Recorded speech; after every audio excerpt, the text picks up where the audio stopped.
नमस्कार विद्यार्थी मित्रांनो, तुम्हा सर्वांचं पुन्हा एकदा स्वागत आहे BDS अकॅडमी आपल्या ऑफिशियल यूट्यूब चॅनलवर, जिथे आपण शिकतो मॅथ आणि रिझनिंगचे भन्नाट असे कन्सेप्ट अगदी सोप्या भाषेमध्ये.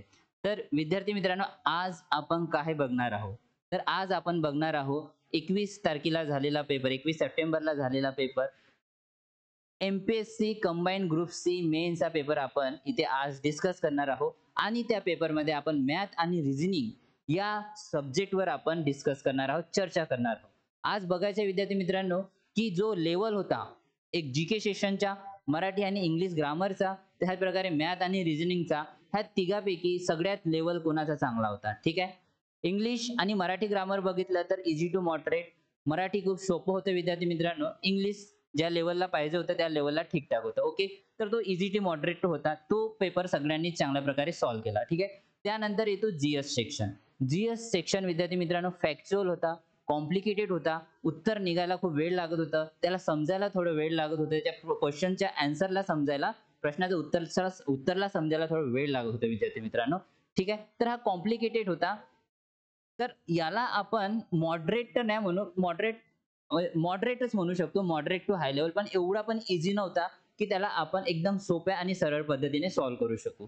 आणि तिसरी गोष्ट म्हणजे आपली ते आहे मॅथ आणि रिझनिंग. मॅथ आणि रिझनिंग मध्ये जेवढे पण 22 क्वेश्चन आलेले आहेत, तेवढेही क्वेश्चन पैकी विद्यार्थी मित्रांनो सांगतो की 20 क्वेश्चन तुमच्या हातातले होते. तुम्ही इझी त्याला कॅल्क्युलेट करून लवकरात लवकर काढण्याचा प्रयत्न जर केला असता तर ते पॉसिबल होतं विद्यार्थी मित्रांनो. कारण एवढ्या इझी लेवलवर प्रश्न विचारलेले होते, फक्त दोन प्रश्न सोडून ते थोडे कॉम्प्लिकेटेड प्रश्न होते विद्यार्थी मित्रांनो. करायला खूप इझी होते, पण त्याला एकदम त्या सिच्युएशनच्या टाइमवर त्यांना समजणं आणि सॉल्व्ह करण्यात थोडा डिफरन्स येऊ शकतो. जो एकदमच ब्रिलियंट असेल मॅथ या सब्जेक्टमध्ये, रिझनिंग सब्जेक्टमध्ये, तर त्यांनी 22 जो कोणी विद्यार्थी असेल तो घेऊ शकतो. पण माझं रेंज जे आहे त्यांनी 19 ते 20 क्वेश्चन जे आहे काल तुम्ही मॅथचे रिझनिंगचे पूर्णपणे 100% सॉल्व्ह केले असू शकता. ठीक आहे. कारण ते त्या लेवलचे एकदम इझी लेवलचे प्रश्न होते. ते स्ट्रॅटेजी आपण आज इथे डिस्कस करणार आहोत. कोणता क्वेश्चन किती वेळात आपण सॉल्व्ह करू शकलो असतो विद्यार्थी मित्रांनो. तशाच प्रकारे जे हाय लेवलचे जे प्रश्न होते, मॉडरेट लेवल म्हणू शकतो आपण, ते कशा प्रकारे आपण इथे डील केले असते, ते सगळेचे सगळे स्ट्रॅटेजी आपण इथे बघणार आहोत विद्यार्थी मित्रांनो. एकूण एक क्वेश्चन काल जो आलेला MPSC मध्ये तो आपण इथे बघणार आहोत. ओके. चला तर मग आपल्या सेशनची सुरुवात वेळ न घालवता, कारण आपल्याला शिकायचं खूप काही आहे, आपल्याकडे वेळ खूप कमी आहे. डायरेक्ट या सेशनची सुरुवात आपण प्रश्नापासून करूया. ओके. चला लक्षात आहे विद्यार्थी मित्रांनो.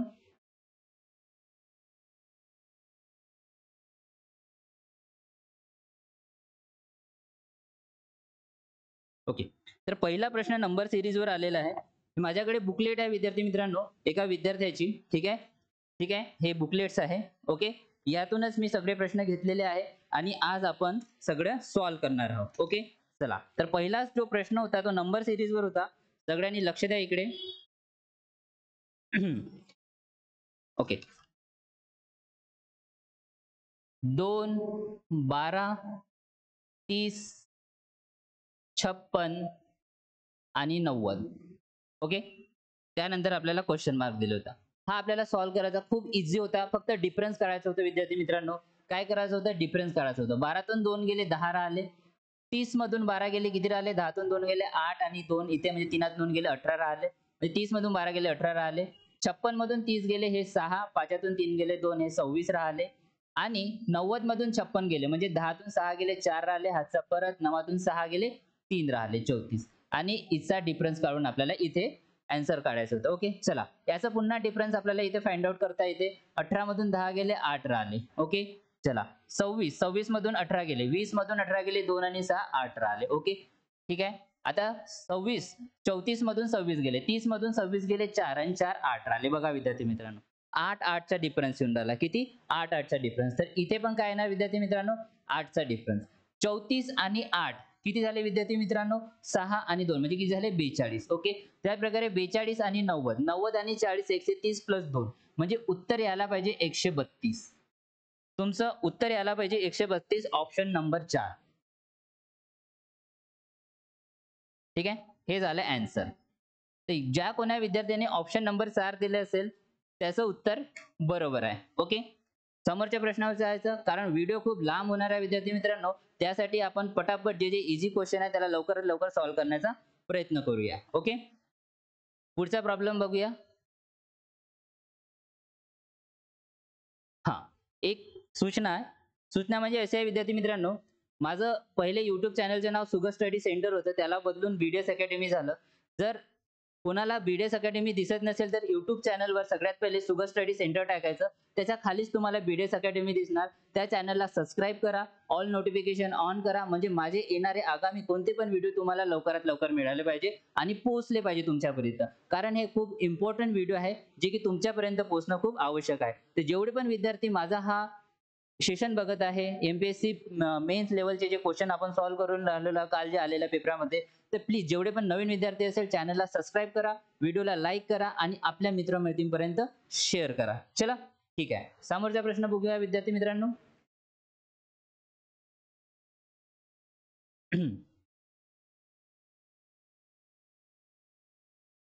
चला या प्रश्नाकडे लक्ष द्या.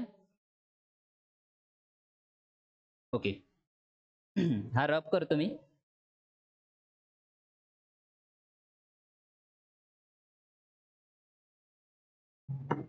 ओके, तर लक्ष द्या विद्यार्थी मित्रांनो, यामध्ये काय म्हणून राहिलंय की जसं मी मराठीमध्ये पण लिहिला की श्याम हा रामपेक्षा उंच आहे, राम हा अमीरपेक्षा उंच आहे, सुधीर हा शिरीषपेक्षा उंच आहे, शिरीष हा रामपेक्षा उंच आहे. तर यापैकी सर्वात कमी उंचीचा कोण? इथे ठेंगणा लिहिलेला आहे. इथे लिहिलाय विद्यार्थी मित्रांनो, तुम्हाला दिसत नसेल, स्क्रीनच्या तिकडे माझ्या मागे हात जातो. तर इथे आपल्याला काढायचं आहे की सर्वात कमी उंचीचा कोण आहे ते आपल्याला इथे फाइंड आउट करायचं, म्हणजे सगळ्यात ठेंगणा कोण आहे. ठीक आहे, चला लक्ष द्या विद्यार्थी मित्रांनो. सगळ्यात पहिले काय म्हणत आहे की श्याम हा रामपेक्षा उंच आहे. श्याम हा कोणापेक्षा उंच आहे? रामपेक्षा. ओके, पहिली कंडिशन तर आपण लिहिली की श्याम हा रामपेक्षा उंच आहे. ओके, त्यानंतर राम हा अमीरपेक्षा उंच आहे. राम हा अमीरपेक्षा उंच आहे. ओके, अमीरला पण आपण इथे बरोबर जागेवर फिक्स केलं. श्याम हा उंच आहे, राम हा अमीरपेक्षा उंच आहे विद्यार्थी मित्रांनो. ठीक आहे, राम हा अमीरपेक्षा उंच आहे आणि सुधीर हा शिरीषपेक्षा उंच आहे. सुधीर, आता इथे आपल्याला माहित नाही ते मी इथे सुधीर लिहितो. सुधीर हा शिरीषपेक्षा उंच आहे. ओके, हे उंच आहे, जे उंच व्यक्ती आहे मी वर लिहून राहिलो. ठीक आहे, तर सुधीर हा शिरीषपेक्षा उंच आहे. मग त्याचा काय म्हणते, सुधीर हा शिरीषपेक्षा उंच आहे, शिरीष हा रामपेक्षा उंच आहे. आता शिरीष, आता बघा राम हा आहे, एकतर शिरीष इथं पण येऊ शकतो. विद्यार्थी मित्रांनो बघा लक्ष द्या, शिरीष इथं पण लिहू शकतो. शिरीष हा रामपेक्षा उंच आहे, पण आपल्याला माहित नाही, श्यामची पोझिशन माहित नाही अजूनपर्यंत, पण रामच्या तर रामपेक्षा उंच आहे. ओके, पुन्हा आपण इथे काय करू शकतो, पुन्हा याला ब्लॉक देऊन इथे एक तर श्याम दाखवू शकतो, या इथे आपण शिरीष दाखवू शकतो. ठीक आहे, श्याम दाखवू शकतो, या शिरीष दाखवू शकतो. म्हणजे रामच्या वरत एक तर श्याम असू शकते, या शिरीष असू शकते, या शिरीष असू शकते, या श्याम असू शकते. कारण एक्झामिनरने आपल्याला स्पष्ट सांगितलं नाहीये की कोण कोणाच्या वरत आहे एक्झॅक्ट म्हणून. ठीक आहे, चला मग शिरीषच्या वरत कोण आहे? सुधीर. तर सुधीर जो आहे विद्यार्थी मित्रांनो शिरीष पेक्षा मोठा आहे, तर सुधीर काय येणार? वर येणार.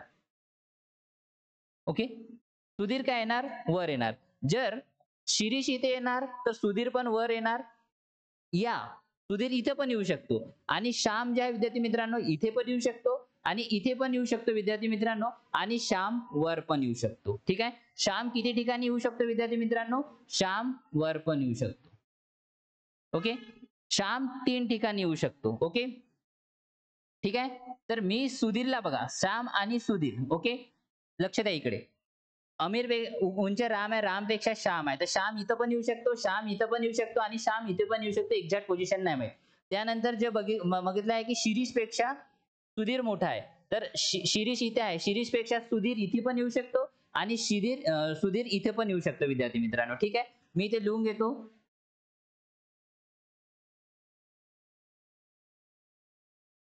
सुधीर. ओके, जर सुधीर इथे आला तर श्याम सगळ्यात वर येणार.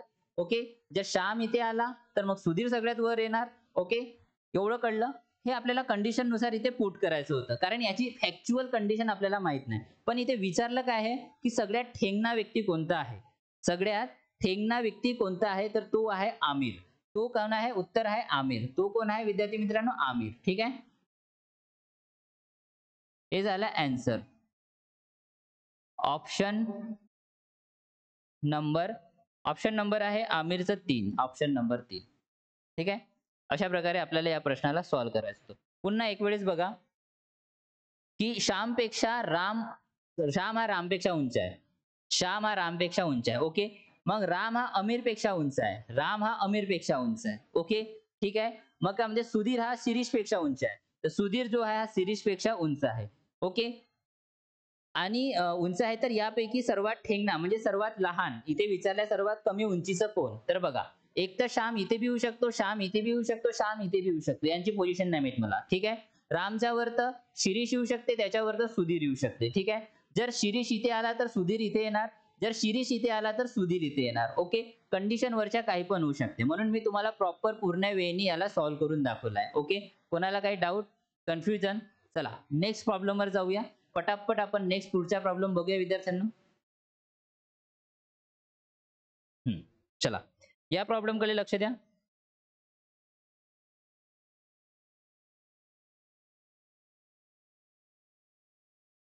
थोडं घाई होत असेल तर मी थोडा स्लो करतो. ठीक आहे. चला हा प्रॉब्लेम बघूया विद्यार्थी मित्रांनो, लक्ष द्यायला. तर इथे आपल्याला फाइंड आउट करायचं आहे का, जो क्वेश्चन मार्क आलेला आहे तो आपल्याला इथे फाइंड आउट करायचा आहे. ओके.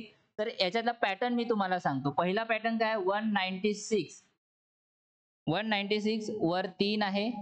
हा किती आहे? 5 आहे. हा किती? 2 आहे. आणि हा किती? 4 आहे. ओके. हा एक पॅटर्न मी तुम्हाला समजून सांगतो, मग शेवटचा पॅटर्न काय आला तो तुम्हाला समजून सांगणार. ठीक आहे.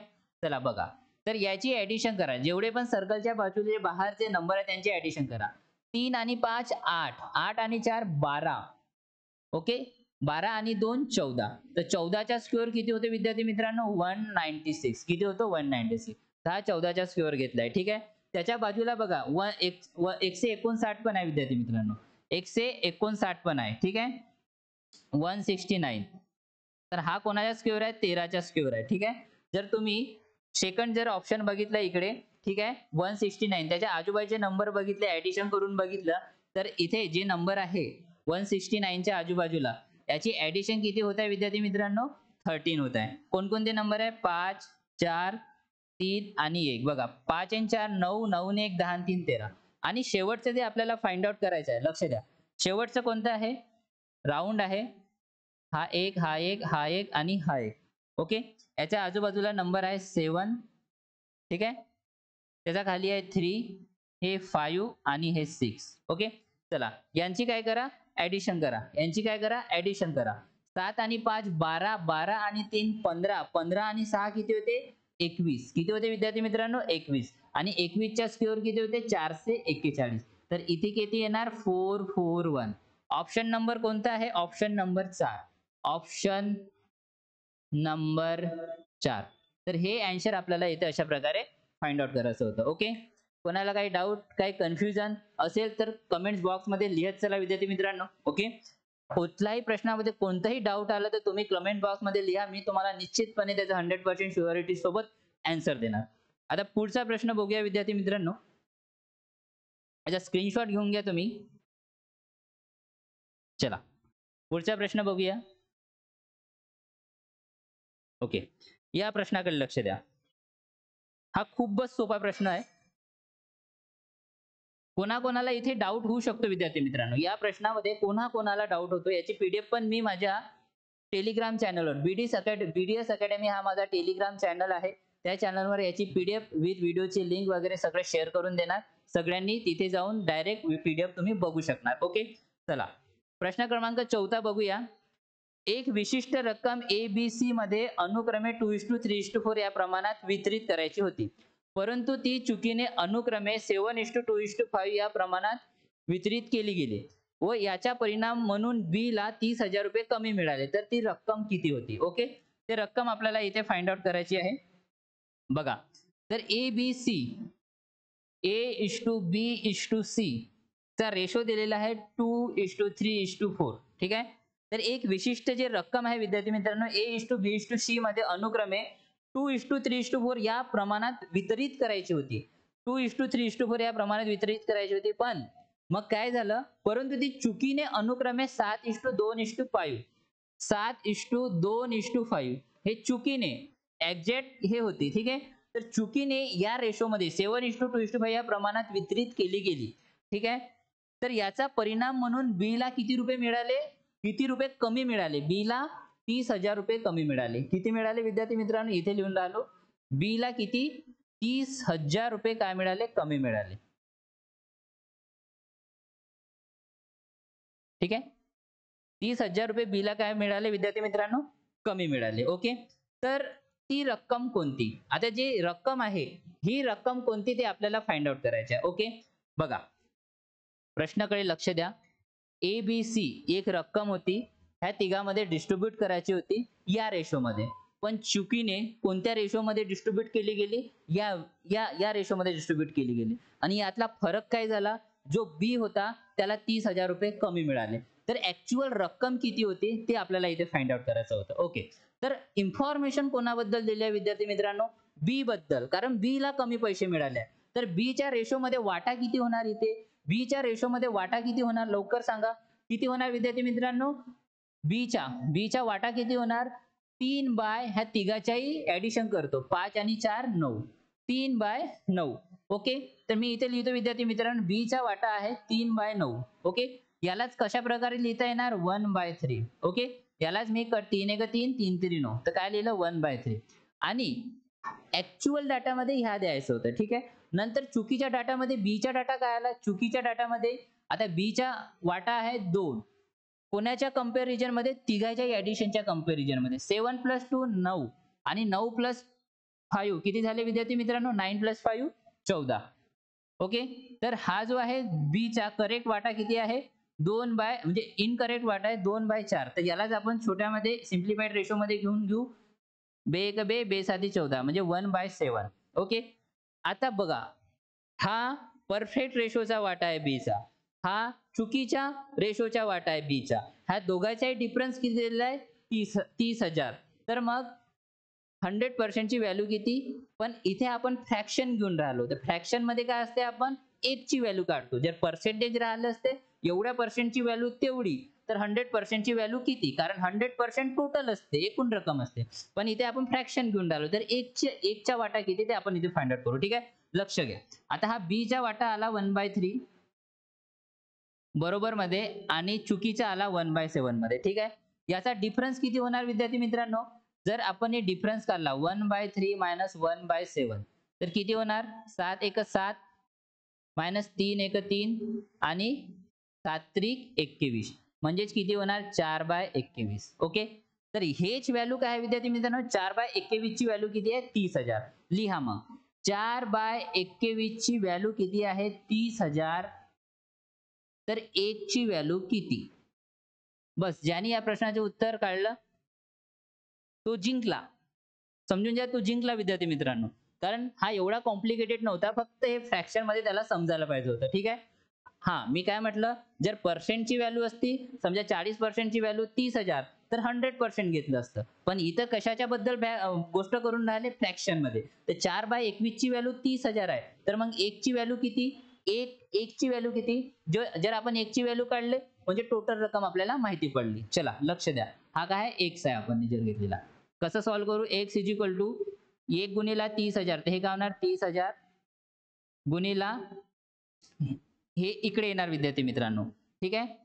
नाही समजलं असेल तुम्हाला तर गुणिला 1 याच्या खाली आपण काय करू, डिवायडेड बाय 4/21 लिहू, पण मी काय करतो, याला रफ करतो आणि 4 गुणिला 21 करतो. ओके, कळलं. 4 गुणिला काय केलं, 21 केलं. कोणाला काही डाऊट? ओके. चला लक्ष द्या इकडे. आता याला सॉल्व्ह करायचं विद्यार्थी मित्रांनो. हे कसं होणार, याला पटकन सॉल्व्ह कसं करायचं हे बघा. हे किती होणार, 15, आणि हे किती होणार, 2, म्हणजे बे दुने 4, 15 दुने 30. पुन्हा जर मी याच्यातला एक शून्य काढतो म्हटलं, तर हा बे एक बे आणि बे पंचे 10, म्हणजे किती होणार विद्यार्थी मित्रांनो, 15 पाचे 95, आणि हे 2 शून्य गुणिला 21 केलं तर आपल्याला x ची व्हॅल्यू मिळणार. किती मिळणार, x ची व्हॅल्यू. चला करा मग, 95 गुणिला 21 करा पटकन.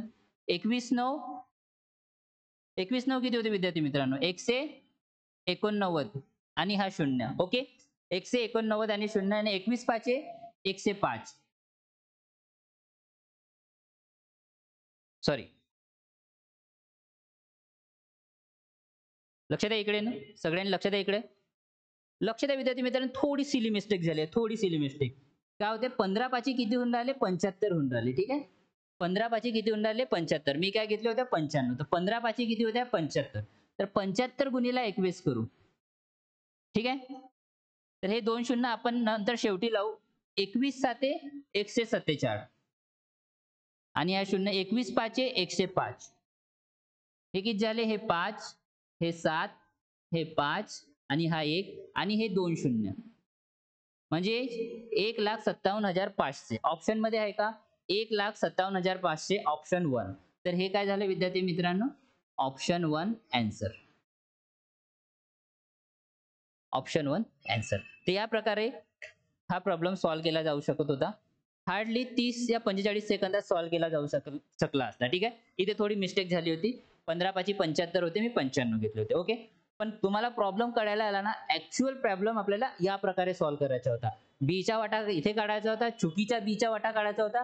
ह्या दोघांचा डिफरन्स 30,000 दिला होता. तर 4/21 चा डिफरन्स एवढा, तर 1 चा डिफरन्स किती? म्हणजे 1 ची व्हॅल्यू किती? 4/21 ची व्हॅल्यू 30,000, तर 1 ची व्हॅल्यू किती? अशा प्रकारे आपण 1,57,500 आन्सर काढलं.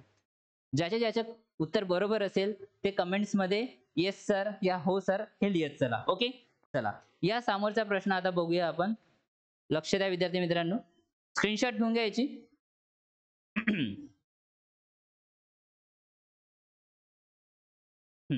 हा तर एकदम एमपीसी मध्ये आलेला एकदम सोपा प्रश्न, सगळ्यात सोपा प्रश्न जो असेल ना, तर मी याला देणार विद्यार्थी मित्रांनो. कारण हा एवढा सोपा प्रश्न होता. एकदम सोपा. ठीक आहे. चला बघा या प्रश्नामध्ये काय म्हटलंय.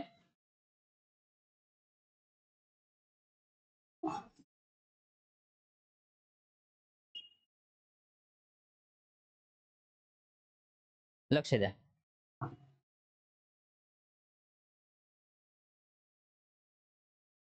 चला मी डायरेक्ट वाचून सांगतो की समजा तुमच्या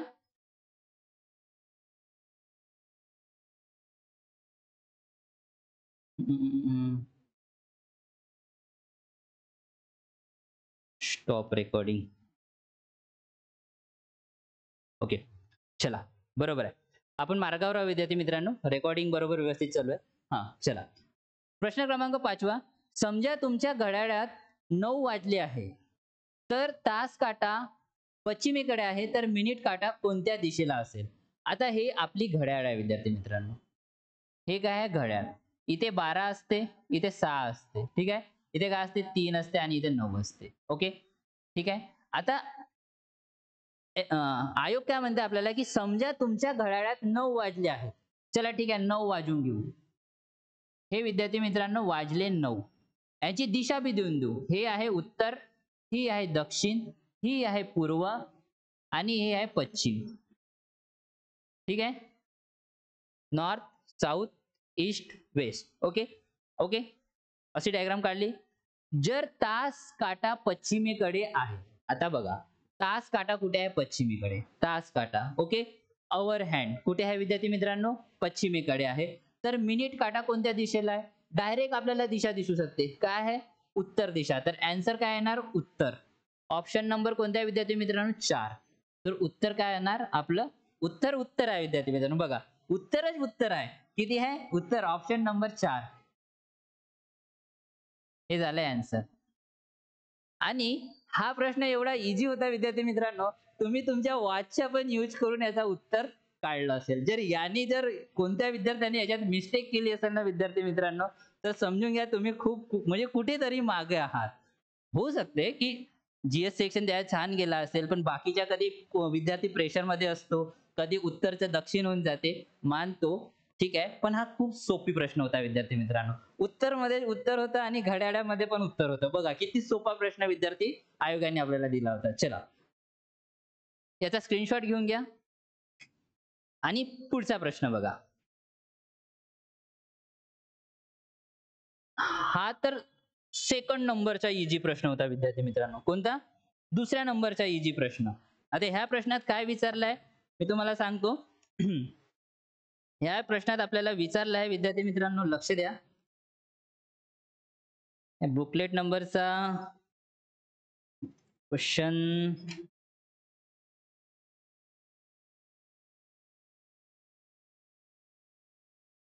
ओके, ठीक आहे.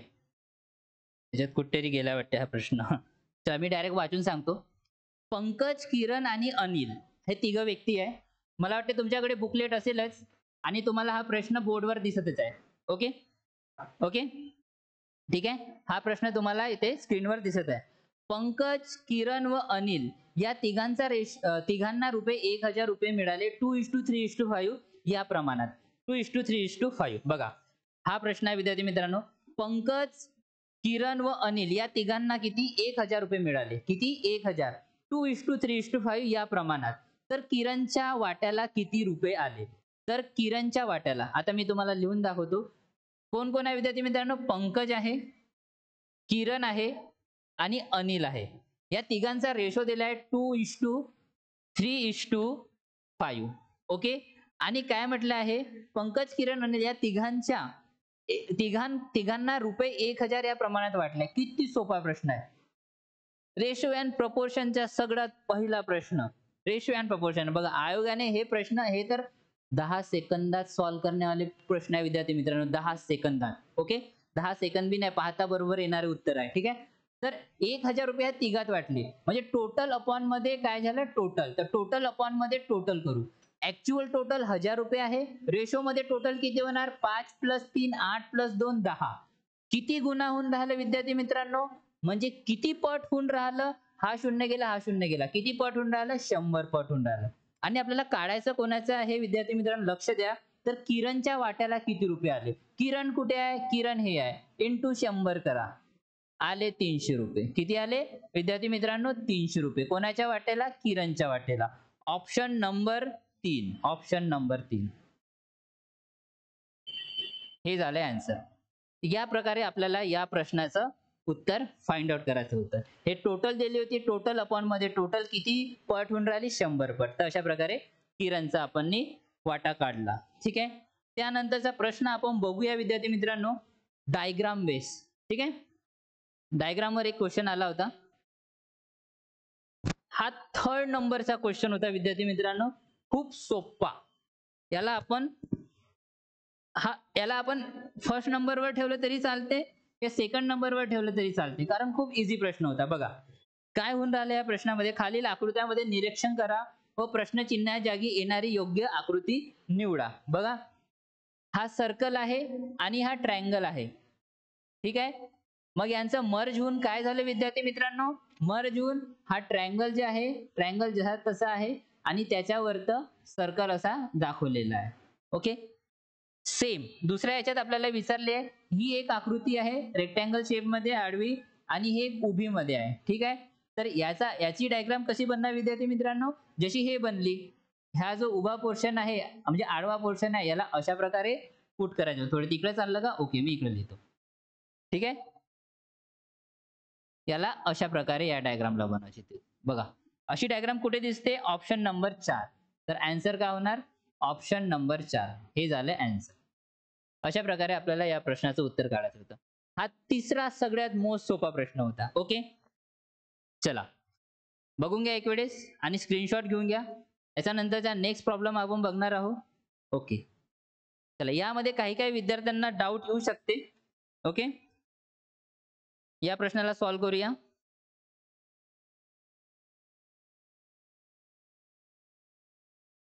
चला.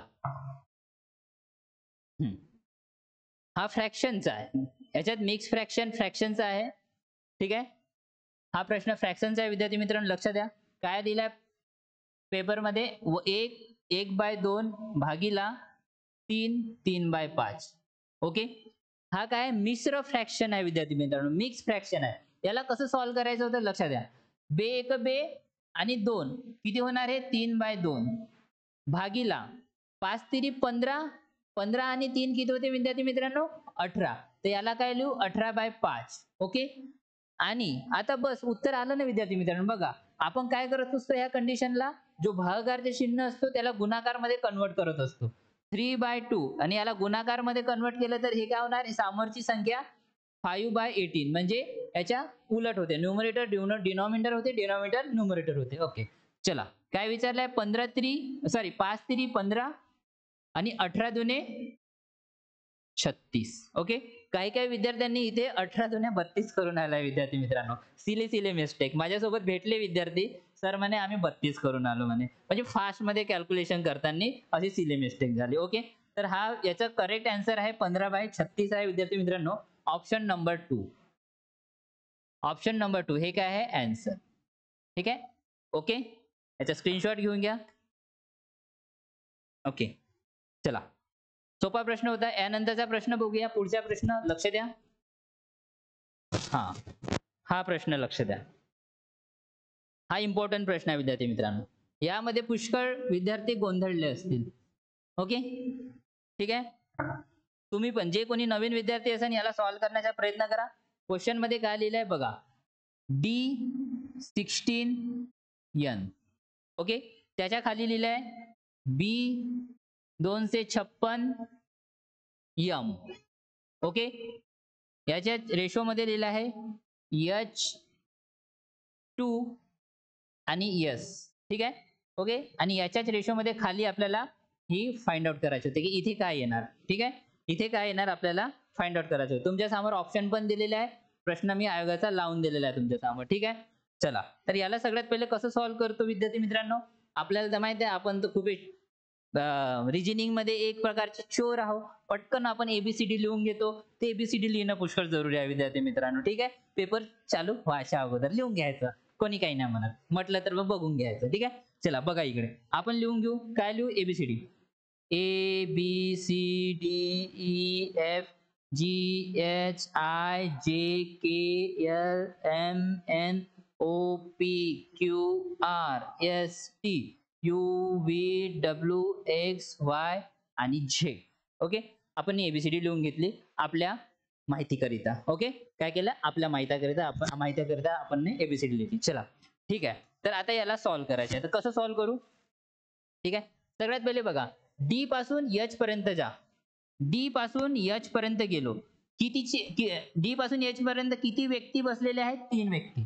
डी पासून एच च्या मध्यात किती व्यक्ती बसलेले आहेत, 3 व्यक्ती. तर मग बी पासून समोर बी कुठे आहे, बी आणि याच्या मध्यात 3 व्यक्ती. तर इथे काय आला पाहिजे, एफ. म्हणजे बी च्या मध्यात पण आपल्याला 3 व्यक्ती दाखवता आलं पाहिजे. ठीक आहे बघा डी आणि एच च्या मध्यात 3 व्यक्ती आहे, तर बी आणि एफ च्या मध्यात पण 3 व्यक्ती आहे. तर बी च्या ठीक आहे इथे काय येणार विद्यार्थी मित्रांनो, एफ. इथे काय येणार, एफ येणार. एवढं कळलं. म्हणजे एफ एफ ऑप्शन मध्ये कुठे आहे ते बघून घ्या. ठीक आहे एफ 2 ठिकाणी आहे, 3 आणि 2. ठीक आहे तर ऑप्शन नंबर एक तर 3 बरोबर असेल नाही तर 2 बरोबर असेल. ठीक आहे चला नंतर बघा हा काय आहे 16. 16च्या स्क्वेअर किती होते विद्यार्थी मित्रांनो, 16च्या स्क्वेअर 256. तर मग 2च्या स्क्वेअर किती होणार, 2च्या स्क्वेअर 4. ओके तर इथे काय येणार मग 4. F4 कुठे कुठे आहे, अच्छा ऑप्शन नंबर 2 मध्ये पण आहे, ऑप्शन नंबर 3 मध्ये पण आहे. इकडे लिहितो मी 3 आणि 2. ऑप्शन 3 आणि 2 मध्ये F4 आहे, म्हणजे ह्या दोन पैकी कोणताही असू शकते. आता शेवटचं बघा विद्यार्थी मित्रांनो, एन पासून यस एन कुठे आहे, हा एन पासून यस पर्यंत जायचे आहे विद्यार्थी मित्रांनो. किती व्यक्ती आहे याच्यामध्ये, 4. एन पासून यस पर्यंत गेलो तर किती व्यक्ती आपल्याला मिळतात, 4 व्यक्ती.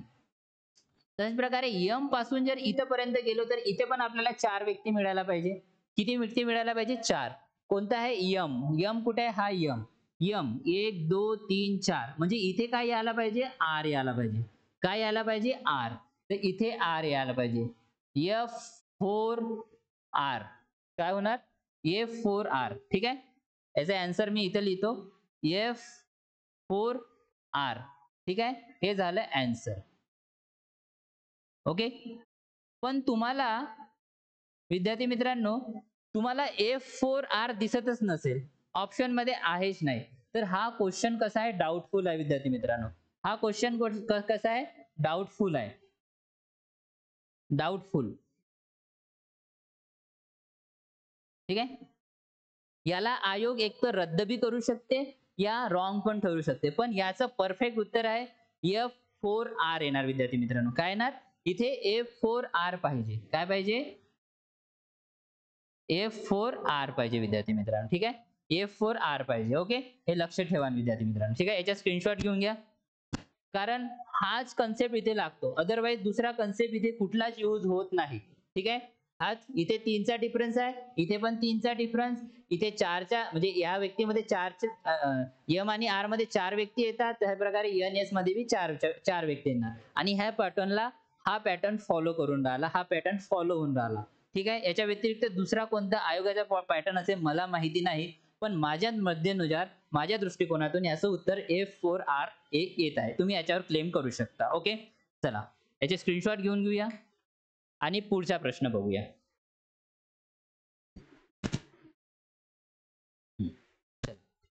हा प्रश्न बघूया. आता या प्रश्नाकडे लक्ष द्या विद्यार्थी मित्रांनो. ठीक आहे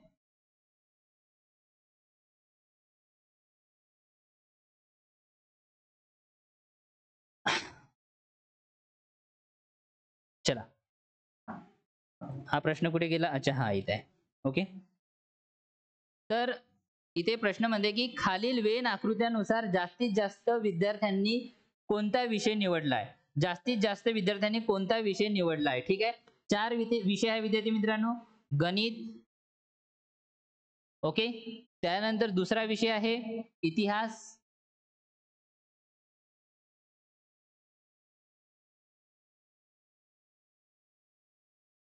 अरे यार याला व्यवस्थित लिहून घेतो. दुसरा विषय आहे इतिहास. ठीक आहे तिसरा विषय आहे विद्यार्थी मित्रांनो भूगोल.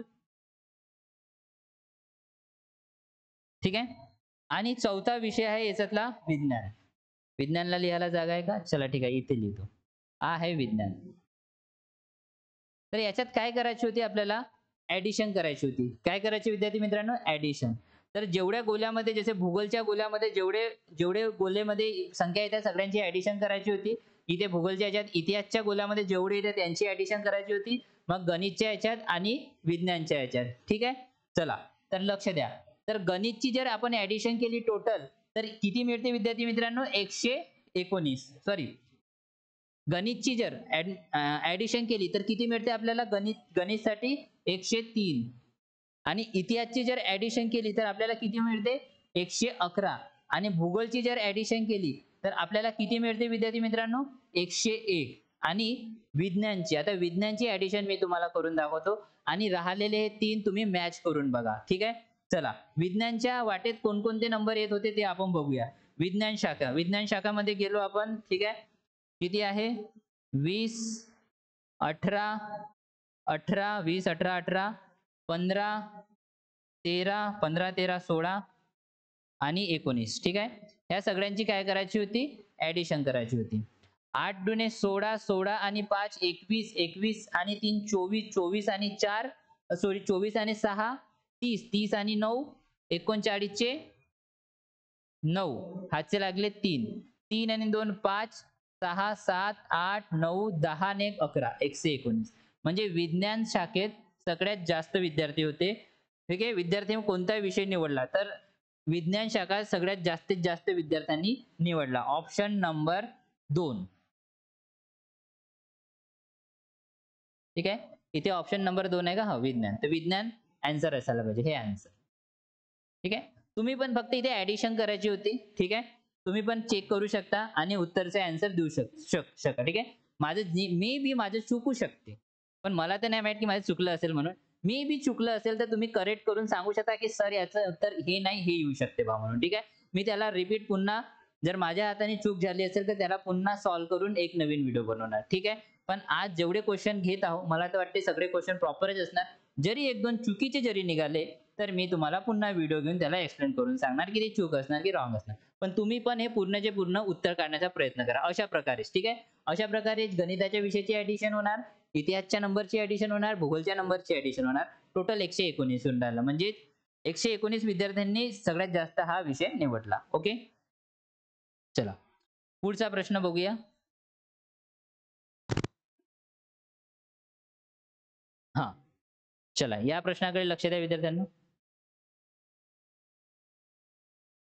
कंट्रोल डी करतो मी. Control A delete. ओके ठीक आहे. मला स्पेस साठी मी त्याला डिलीट केलं. ओके चला.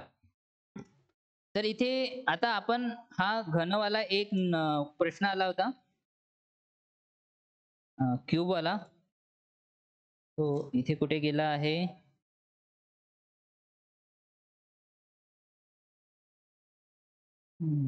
हा ओके चला प्रश्न मिळाला. तसा तर प्रश्न मी स्क्रीन याच्यावर लावलाच आहे. प्रश्न वाचून घेतो. लक्ष द्या इकडे. हा प्रश्न वाचा विद्यार्थी मित्रांनो. धातूच्या 3 भरीव घनांना, मी याला पहिले रफ करून घेतो.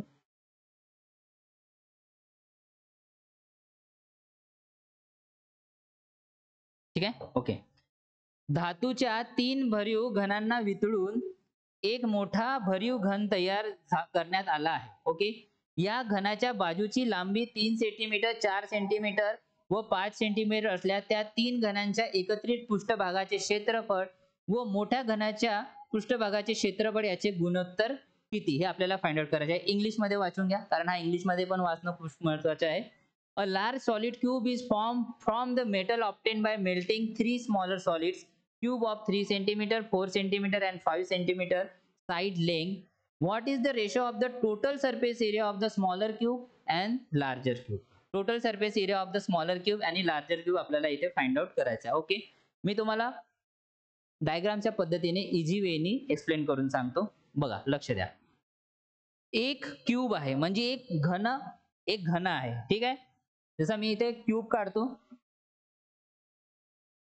हा मोठा क्यूब आहे विद्यार्थी मित्रांनो.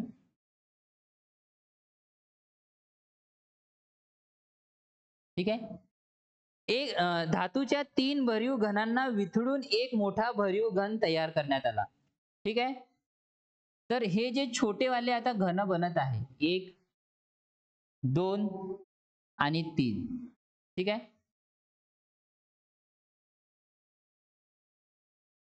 अशा प्रकारचे हे क्यूब आहे छोटे छोटे. ओके. हे 3 क्यूब दिलेले आहे. ह्या 3 क्यूबला मेल्ट करून म्हणजे वितळून हा मोठा घन बनवला. ह्या 3 क्यूबला मेल्ट करून हा मोठा घन बनवला. तर सगळ्यात पहिले इथे काय आपल्याला फाइंड आउट करायचं आहे. पृष्ठफळ क्षेत्रफळ फाइंड आउट करायचे. ठीक आहे. पृष्ठफळाचे क्षेत्रफळ 3 घनांच्या झालेल्या आणि मोठ्या घनांच्या पृष्ठफळ क्षेत्राचे गुणोत्तर फाइंड आउट करायचे. ठीक आहे. तर प्रश्न काय फाइंड आउट करायचे आपल्याला लक्ष द्या. प्रश्नामध्ये काय फाइंड आउट करायचे आहे मी इथे लिहितो. पृष्ठफळाचे क्षेत्रफळ म्हणजे 3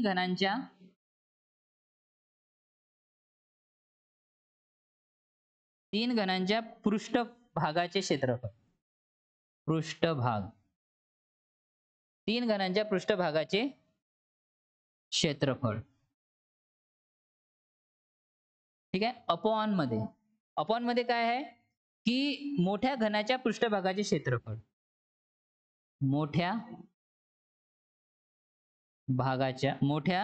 घनाच्या पृष्ठभागाचे क्षेत्रफळ सेम जे वर लिहिले आहे ते 3 घनांच्या पृष्ठभागाचे क्षेत्रफळ अपॉन मध्ये मोठ्या घनाच्या पृष्ठभागाचे क्षेत्रफळ आपल्याला इथे फाइंड आउट करायचे आहे. ठीक आहे.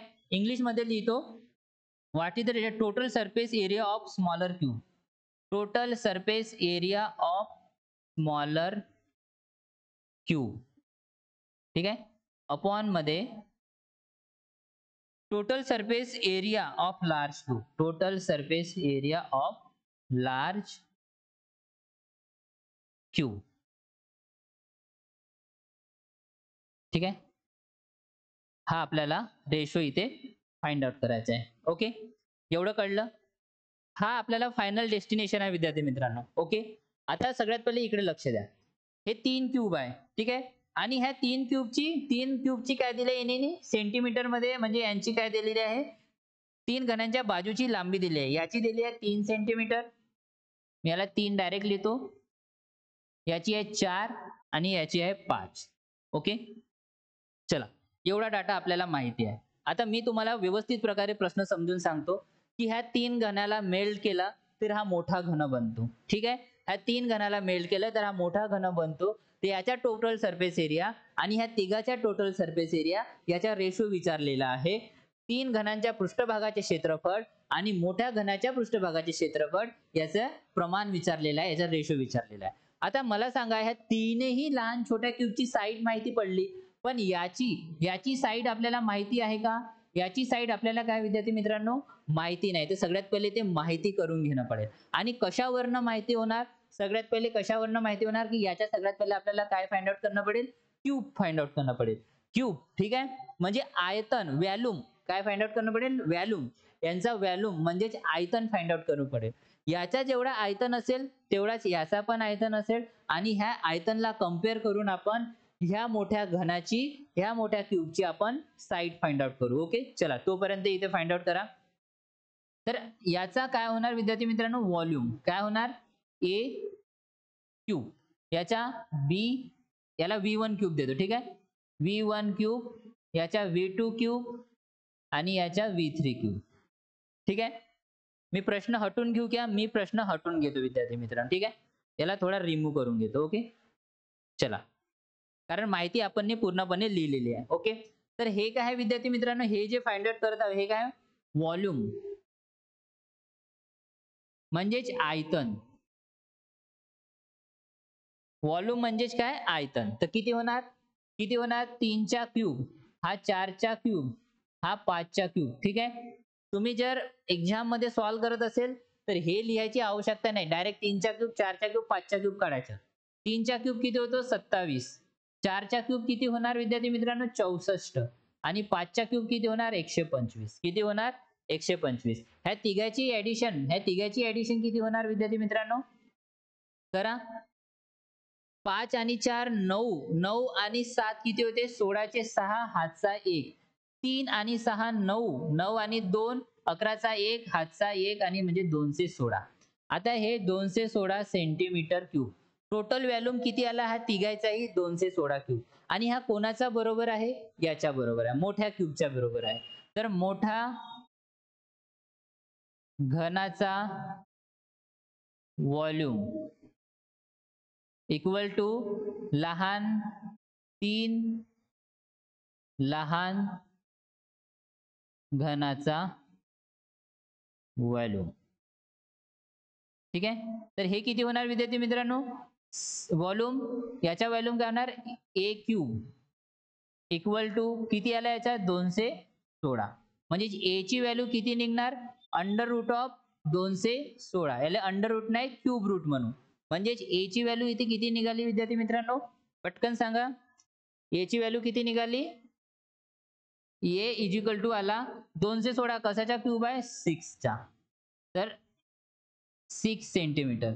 तर ए ची व्हॅल्यू साईड किती? हे साईड आहे विद्यार्थी मित्रांनो, बाजू आहे 6 सेंटीमीटर. ठीक आहे, हे आपण फाइंड आउट केले. ठीक आहे, इथपर्यंत पोहोचलो. हा थोडा टाइम कन्झ्युमिंग होता. याच्यात हार्डली 1 या 1.5 मिनिट लागू शकते, कारण या प्रश्नाला एवढा टाइम लागत होता. पण बाकीचे स्टार्टिंगचे आपण 3 प्रॉब्लेम बघितले, ते फक्त 5-5, 10-10 मिनिटात होऊ शकत होते. आणि तो टाइम आपण इथे देऊ शकत होतो विद्यार्थी मित्र. ठीक आहे, म्हणजे हा टाइम मॅनेजमेंट आपल्याला यायला हवा होता. चला, आपण आता साईड काढून घेतली. आता 3 घनाच्या पृष्ठभागाचे क्षेत्रफळ आणि मोठ्या घनाच्या पृष्ठभागाचे क्षेत्रफळ आपल्याला फाइंड आउट करायचे आहे. ठीक आहे, चला मी आता इकडे लिहितो. आता total surface area of smaller cube. आता काय होणार? Total surface area of smaller cube. आता हे 3 क्यूब आहे विद्यार्थी मित्रांनो, याचा टोटल सरफेस एरिया आपण फाइंड आउट करू. ठीक आहे, आता मी इकडे क्यूब काढतो. हा एक क्यूब, हा दुसरा आणि हा तिसरा. ओके, दिसते ना इकडे? ओके, त्याला मी छोटे छोटे क्यूब बनवतो तुमच्या अंडरस्टँडिंग साठी की हे क्यूब आहे म्हणून. चला, ठीक आहे, तर याच्या काय करायचं? टोटल सरफेस एरिया TSA म्हणजे घनाच्या पृष्ठभागाचे क्षेत्रफळ. तर काय होते? घनाच्या पृष्ठभागाचे क्षेत्रफळ काय होते?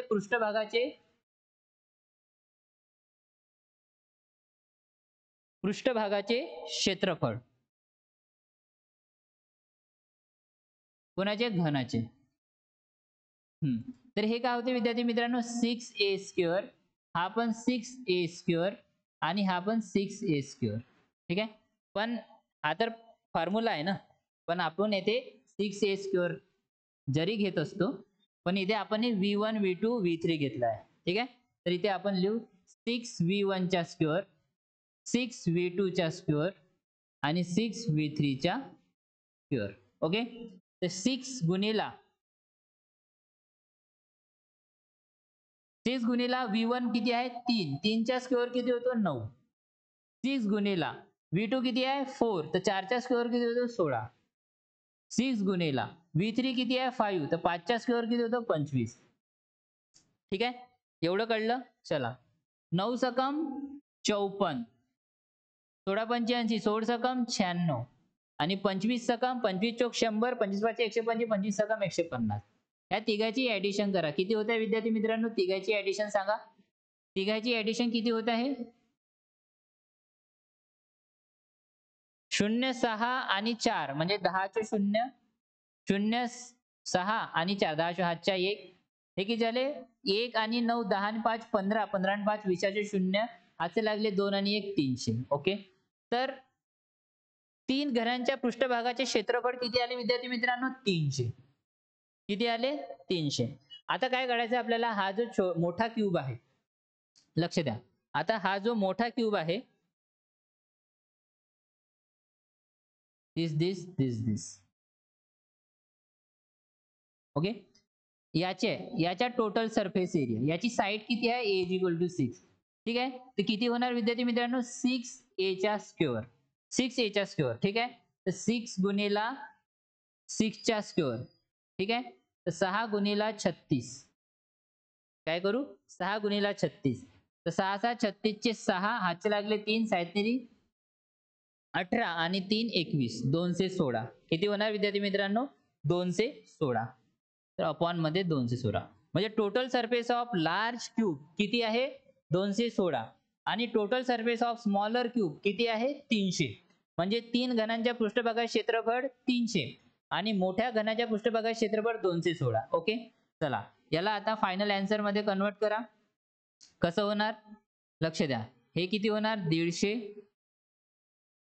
आणि हे किती होणार विद्यार्थी मित्रांनो? 108. ओके. पुन्हा कमी होते का? हो.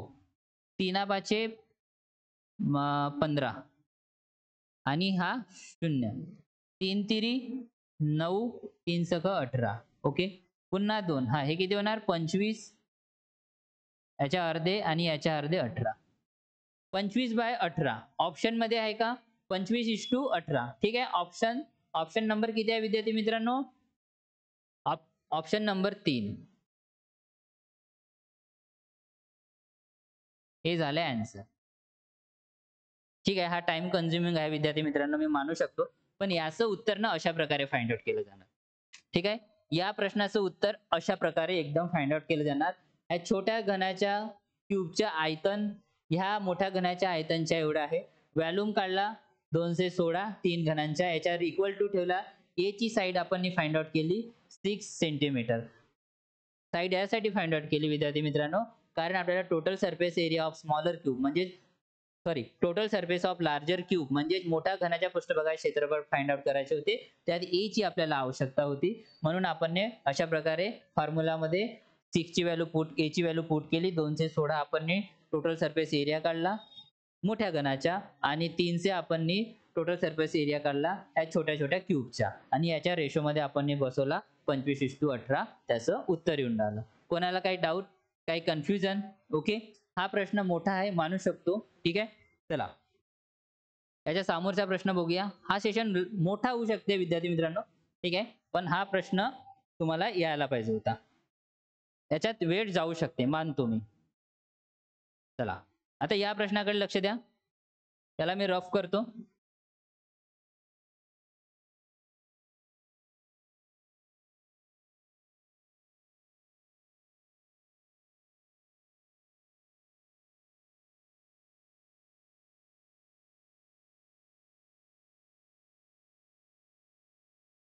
चला, प्रश्न क्रमांक 22. एक ट्रेन पूर्ण प्रवासी घेऊन निघते. ठीक आहे. प्रश्न वाचत आहोत. एक ट्रेन पूर्ण प्रवासी घेऊन निघते. पहिल्या स्थानकावर ती 1/3 प्रवासी उतरते आणि 200 अधिक घेते. दुसऱ्या स्थानकावर नवीन एकूणपैकी अर्धे प्रवासी उतरवते व 12 अधिक घेते. ओके. आणि तिसऱ्या स्थानकावर पोहोचल्यावर 248 प्रवासी त्यात असल्याची माहिती होते. म्हणजे तिसऱ्या स्थानावर जेव्हा पोहोचते तर सुरुवातीची प्रवासी संख्या इथे फाइंड आउट करायची आहे. ठीक आहे. चला लक्ष द्या, मी सांगतो त्याप्रमाणे करा. ओके. चला, हे ट्रेन आहे आणि ह्या ट्रेनचा काय रूट आहे, कुठेपर्यंत आहे, इथेपर्यंत आहे. ओके. चला, हे ट्रेन इथनं स्टार्ट होते म्हणजे हे एक्स पॅसेंजरला घेऊन चालते आणि हा पहिला स्टॉप आहे विद्यार्थी मित्रांनो. हा काय पहिला स्टॉप. तर काय होते, एक ट्रेन पूर्ण प्रवासी घेऊन निघते. ओके. पहिल्या स्थानकावर ती 1/3 प्रवासी उतरवते. 1/3 म्हणजे इथे म्हणू शकू एक्स मायनस, ठीक आहे, एक्स मायनस 1/3x म्हणजेच किती प्रवासी उतरून राहिले, 3 मधून 1 गेला म्हणजे 2/3 ऑफ एक्स. 2/3 of x. ठीक आहे. एवढे प्रवासी उतरवते. मग वाचले किती, 2/3 ऑफ एक्स एवढे प्रवासी वाचले. ठीक आहे. 2/3 ऑफ एक्स एवढे प्रवासी वाचले. तर पहिल्या स्थानकावरती 1/3 प्रवासी उतरते आणि 280 अधिक घेते. याच्यात किती घेऊन राहिले, 280. ठीक आहे. ओके. तर पहिल्या कंडिशन पर्यंत आपण पोहोचलो. टोटल पॅसेंजर एवढे आहे एक्स मला माहिती नाही विद्यार्थी मित्रांनो. ती पहिल्या स्टॉपवर जाते, तिथे 1/3 पॅसेंजर उतरवते म्हणजे एक्सच्या 1/3 पॅसेंजर उतरवले म्हणजे राहिले किती, 2/3 ऑफ एक्स. ओके. आणि 280 पॅसेंजर पुन्हा चढतात. आता ही बस पुन्हा सामोर जाते. आता ही बस पुन्हा सामोर जाते. समोरची कंडिशन बघा. दुसऱ्या स्थानकावर नवीन एकूणपैकी अर्धे प्रवासी उतरते. म्हणजे इथे, आता इथे काय होऊन राहिलं, इथे लक्ष द्या विद्यार्थी मित्रांनो. इथे काय होऊन राहिलं की दुसऱ्या स्थानकावर नवीन एकूणपैकी अर्धे प्रवासी उतरते व 12 अधिक घेते. म्हणजे हे जे प्रवासी आहे 2/3 ऑफ एक्स प्लस 280 च्या अर्धे प्रवासी उतरतात आणि प्लस 12 प्रवासी घेतात. ओके. अर्धा प्रवासी उतरतात आणि प्लस 12 प्रवासी म्हणजे एवढे एवढे एवढे प्रवासी उतरतात. ओके. म्हणजे राहिले किती, अर्धेच राहिले आणि पुन्हा 12 प्रवासी चढतात आणि ते ट्रेन पुन्हा सामोर जाते. ठीक आहे. तिसऱ्या स्थानकावर पोहोचल्यावर प्रवासी त्यात 248 प्रवासी असल्याची माहिती मिळते आणि जेव्हा इथे ते पोहोचते तर टोटल किती प्रवासी इथे आपल्याला मिळते, 248. किती मिळून राहिले, 248 प्रवासी आपल्याला इथे भेटून राहिले. ओके.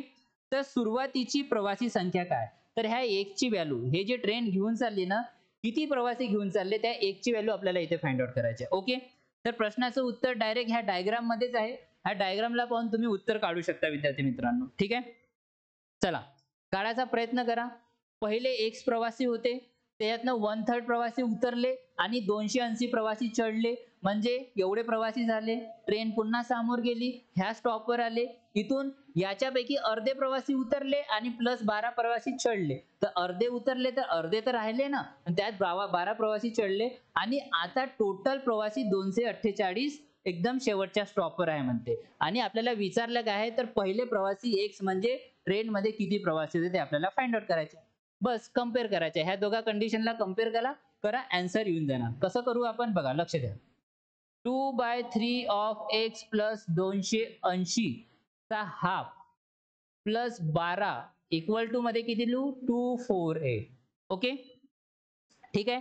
आता ह्या हाफने याला मल्टिप्लाय करा, हा हाफने याला मल्टिप्लाय करा, प्लस 12 करा आणि इकडे इक्वेट करा. किती होणार, 1/2 गुणिले 2/3 तर किती होणार, हे किती होणार, हे 2 आणि हे 2 कॅन्सल जाणार होणार म्हणजे 1/3 ऑफ एक्स म्हणजे मी x/3 लिहितो प्लस 280 किती आहे विद्यार्थी मित्रांनो, 280 गुणिले 1/2 करा तर 14 दुने 28 होते. तर हे किती होणार, 140 प्लस 12 इज इक्वल टू 248. ठीक आहे. इथेपर्यंत समजलं का, कोणाला काही डाऊट, कोणाला काही कन्फ्युजन नाही. चला समोर बघा, समोर बघा. x/3 प्लस किती झाले हे विद्यार्थी मित्रांनो, 152 is equal to 248. x/3 equal to 248 मधून 152 मायनस करा. 8 मधून 2 गेले 6 राहिले, 10 तून 5 गेले 5 आणि 4 9 राहिले आणि हातचा परत म्हणजे 0. म्हणजे हे किती झाले विद्यार्थी मित्रांनो, 248 मधून 152 गेले तर 96 राहिले. आता x ची व्हॅल्यू इथे मिळून जाणार 96 गुणिले 3 करा म्हणजे x is equal to sin 3 18 चे 8 हातचा 1 9 त्रिक 27 आणि 1 28. Option number second. ठीक आहे. बघा विद्यार्थी मित्रांनो, 28 मध्ये ऑप्शन क्रमांक 2 म्हणजे ऑप्शन 2 आन्सर आहे ते. अशा प्रकारे आपल्याला या प्रश्नाचं उत्तर काढता येत होतं. ह्या प्रश्नाचे उत्तर काढायला आपल्याला फक्त आणि फक्त 45 ते 30 सेकंद लागू शकते विद्यार्थी मित्रांनो. ज्याला हा कन्सेप्ट समजला ना, त्यांनी पटकन ओरली एवढं पुट केलं डायरेक्ट आन्सर काढू शकते. एवढं लिहायचं महाभारत पण आवश्यकता नाही. ठीक आहे. ज्याचे कन्सेप्ट क्लिअर आहे, ज्याचे कॅल्क्युलेशन एकदम स्ट्रॉंग आणि तगडे आहे. ज्याचे नाही आहे त्यांनी अशा पद्धतीने आलं तरी चालेल. याच्याशिवाय दुसरी कोणती मेथड नाही. समोरचा प्रश्न बघायचा विद्यार्थी मित्रांनो, तुम्हाला हा सेशन कसा वाटत आहे प्लीज कमेंट बॉक्स मध्ये लिहत चला आणि आपला रिव्ह्यू देत चला विद्यार्थी मित्रांनो. माझ्या चॅनलचं नाव बीडीएस अकॅडमी आहे, जे की सुगत स्टडी सेंटर म्हणून टाकले युट्यूबवर, तर खाली तुम्हाला बीडीएस अकॅडमी दिसणार.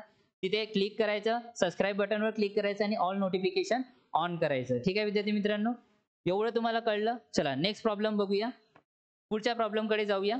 याचा स्क्रीनशॉट घेऊन घेतो.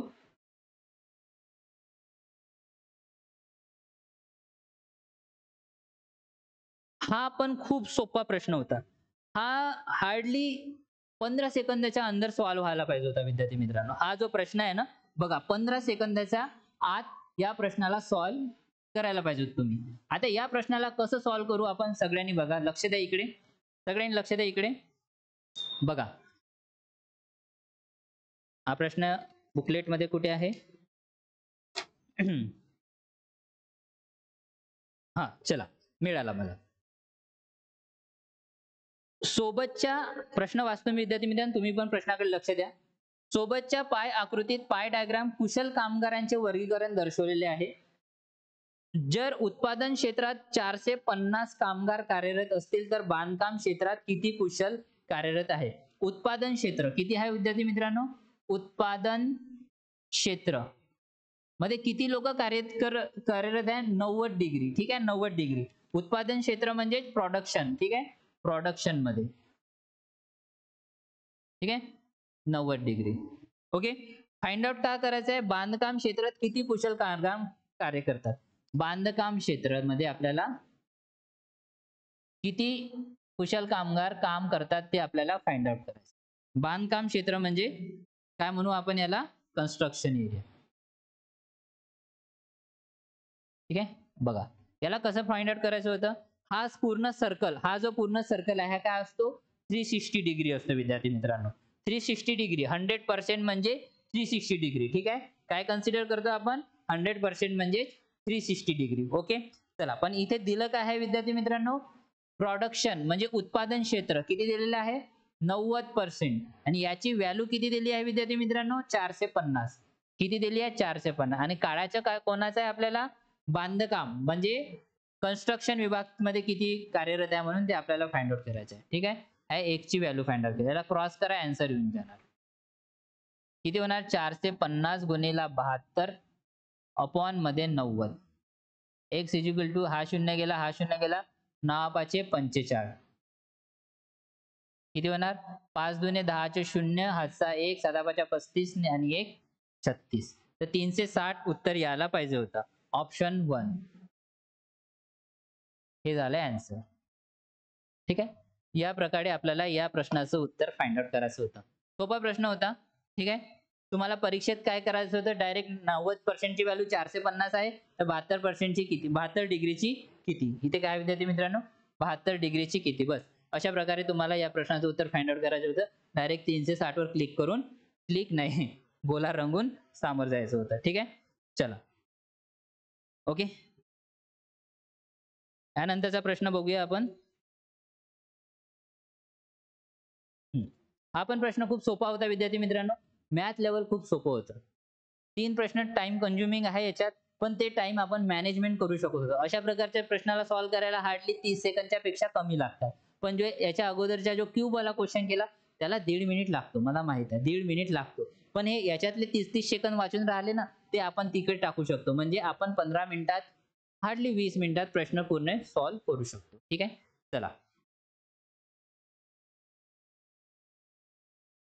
हा इंग्लिश मध्ये आहे आणि हा समोरचा प्रश्न बघूया. ठीक आहे, ओके. चला, लक्ष द्या आता या प्रश्नाकडे. रब करतो मी याला.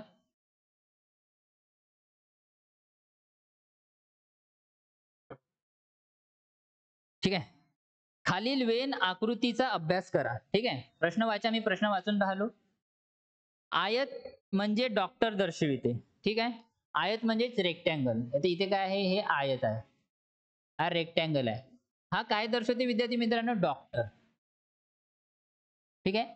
रेक्टँगल काय दर्शवते, डॉक्टर. त्रिकोण म्हणजे गायक, म्हणजे ट्रायंगल काय रिप्रेझेंट करते, सिंगर. जो ट्रायंगल आहे विद्यार्थी मित्रांनो, तो काय काय काय रिप्रेझेंट करत आहे, गायक म्हणजे सिंगर. ठीक आहे. हा सिंगर रिप्रेझेंट करते. त्यानंतर काय आहे विद्यार्थी मित्रांनो, वर्तुळ म्हणजे सर्कल. सर्कल काय रिप्रेझेंट करून राहिला, सर्कल म्हणजे कलाकार.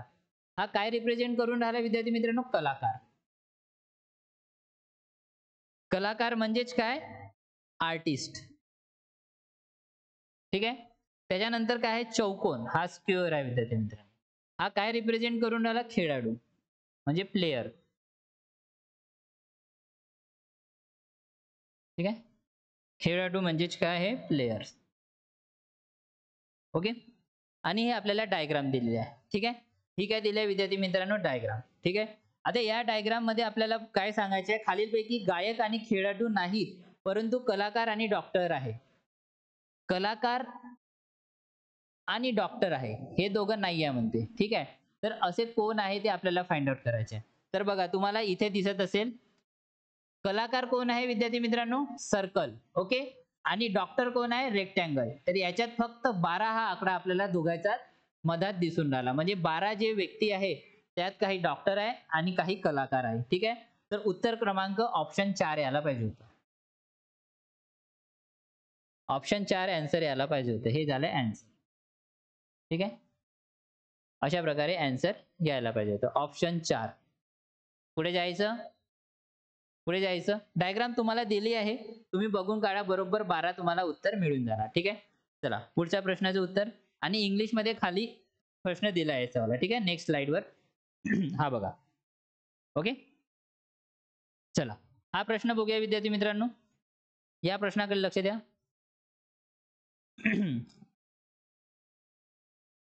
हा प्रश्न कुठे गेला?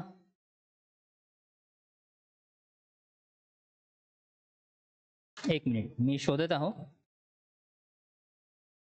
हा चला, प्रश्न क्रमांक 25. मी याला रफ करतो विद्यार्थ्यांनी.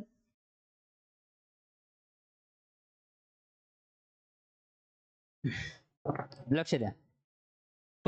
प्रश्न क्रमांक 25 आणि इथे 28 आहे. ठीक आहे. एक ट्रेन, सॉरी प्रश्न क्रमांक 28 आहे. एक ट्रेन पूर्ण प्रवास, सॉरी एक ट्रेन नाही, हा वाला. खालीलपैकी कोणत्या संख्येला 8, 9, 10 आणि 11 या प्रत्येक संख्येने पूर्ण भाग जातो? ठीक आहे. प्रश्न वाचून घ्या. हे संख्या दिलेल्या आहे, त्याला 8, 9, 10 आणि 11 ना कम्प्लिटली डिवाइडेबल म्हणजे डिव्हिजिबल कोणता नंबर आहे तो सांगायचा आहे. प्रत्येक संख्येला पूर्ण भाग जातो. ठीक आहे. म्हणजे जसं मी ऑप्शन लिहिलाय 5, 6, 160 हा पहिला ऑप्शन आहे. दुसरा आहे 36960. तिसरा ऑप्शन आहे 29700 आणि चौथा ऑप्शन आहे 47520. ओके.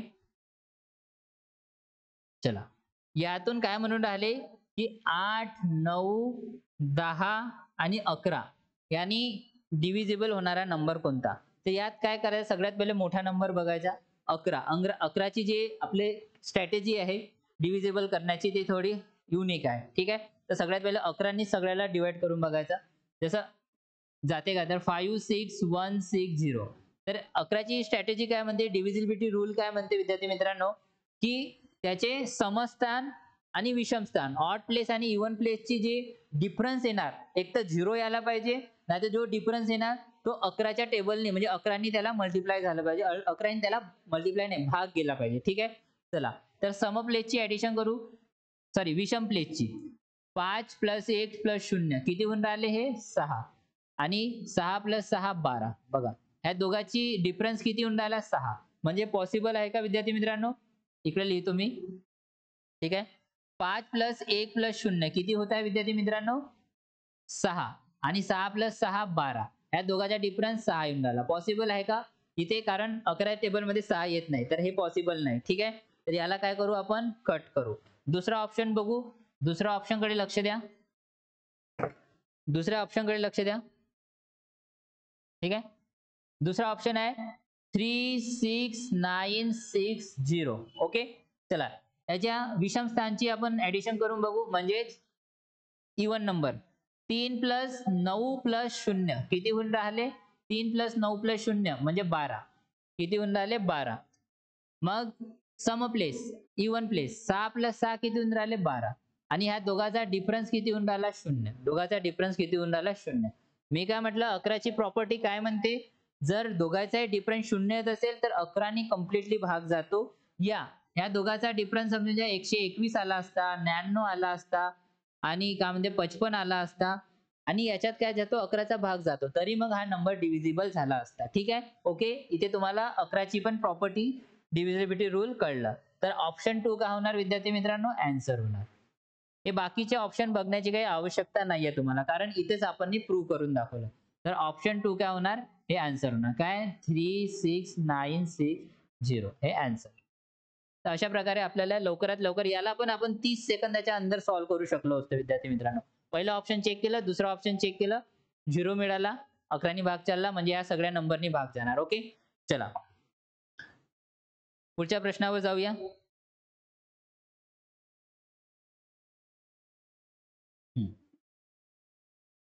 हा प्रश्न बघण्याच्या अगोदर मी तुम्हाला काही कन्सेप्ट सांगतो विद्यार्थी मित्रांनो. ठीक आहे.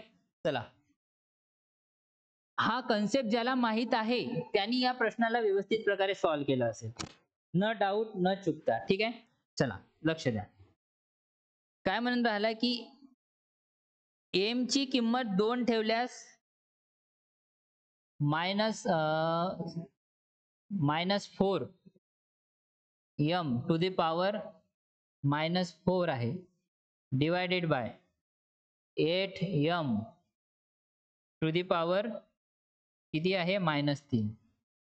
ठीक आहे.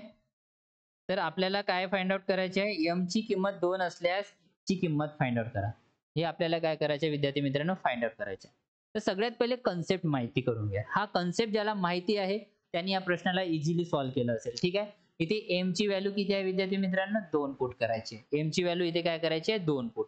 आता कन्सेप्ट काय म्हणतो? लक्ष द्या. लक्ष द्या विद्यार्थी मित्रांनो. आता इकडे लक्ष द्या.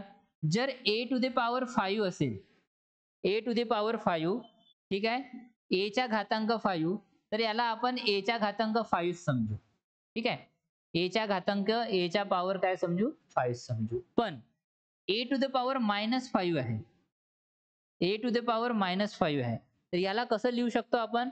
याला अशा प्रकारे लिहू शकतो, 1/a च्या घातांक 5. याला कशा प्रकारे लिहू शकतो? अशा प्रकारे लिहू शकतो. जर a टू द पॉवर -8 आहे, याला कशा प्रकारे लिहू शकतो? 1/a to the power 8. ठीक आहे. हा कन्सेप्ट आहे विद्यार्थी मित्रांनो, लक्षात ठेवा. याला अशा प्रकारे लिहिता येते. पुन्हा 8 टू द पॉवर -6 असले तर याला कशा प्रकारे लिहिता येते? 1/8 टू द पॉवर 6. ठीक आहे. हा कन्सेप्ट विद्यार्थी मित्रांनो इथे यूज झालेला आहे आणि हा कन्सेप्ट ज्याला समजला त्याला प्रश्नाचं उत्तर काढता आलं. ठीक आहे. चला बघा इकडे. m ची व्हॅल्यू 2 पुट केल्यावर काय होणार? 4 दुने 8 म्हणजे -8 टू द पॉवर -4 भागीला 8 दुने 16, 16 टू द पॉवर -3 च्या 2. ठीक आहे. ओके. आता मला सांगा, तुम्ही सांगा विद्यार्थी मित्रांनो, -8 गुणिला -8 गुणिला -8 गुणिला -8. ठीक आहे. ठीक आहे. तर हे काय होणार? Minus minus plus, minus minus plus. Okay. आणि याला मी कसं लिहू शकतो? 1/8 टू द पॉवर -4 लिहू शकतो. आणि यालाच अशा प्रकारे लिहू शकतो 1/16 टू द पॉवर 3. ह्या कंडिशन नुसार लिहू शकतो ना बघा. काही मी a टू द पॉवर 4. ठीक आहे. या कंडिशन नुसार काही मी रॉंग केलंय काय? काही गलत केलंय काय? काही गलत नाही केलंय. ठीक आहे. सगळं बरोबर आहे. या कंडिशन नुसार मी याला अशा प्रकारे पुट केलं. ओके. आणि बघा -8 गुणिला -8 गुणिला -8 गुणिला -8 म्हणजे इथे काय मिळणार आपल्याला विद्यार्थी मित्रांनो? 8 गुणिला 8 गुणिला 8 गुणिला 8. कारण मायनस मायनस मायनस मायनस काय आलं? Minus minus plus, minus minus plus. Okay. आणि हे अशा प्रकारे मी लिहिलं. चला आता सॉल्व्ह करा याला. सॉल्व्ह कसं होणार? 1/8 गुणिला 8 गुणिला 8 गुणिला 8 डिवायडेड बाय 1/16 गुणिला 16 गुणिला 16. ओके. यालाच कशा प्रकारे लिहिता आलं असतं पुन्हा?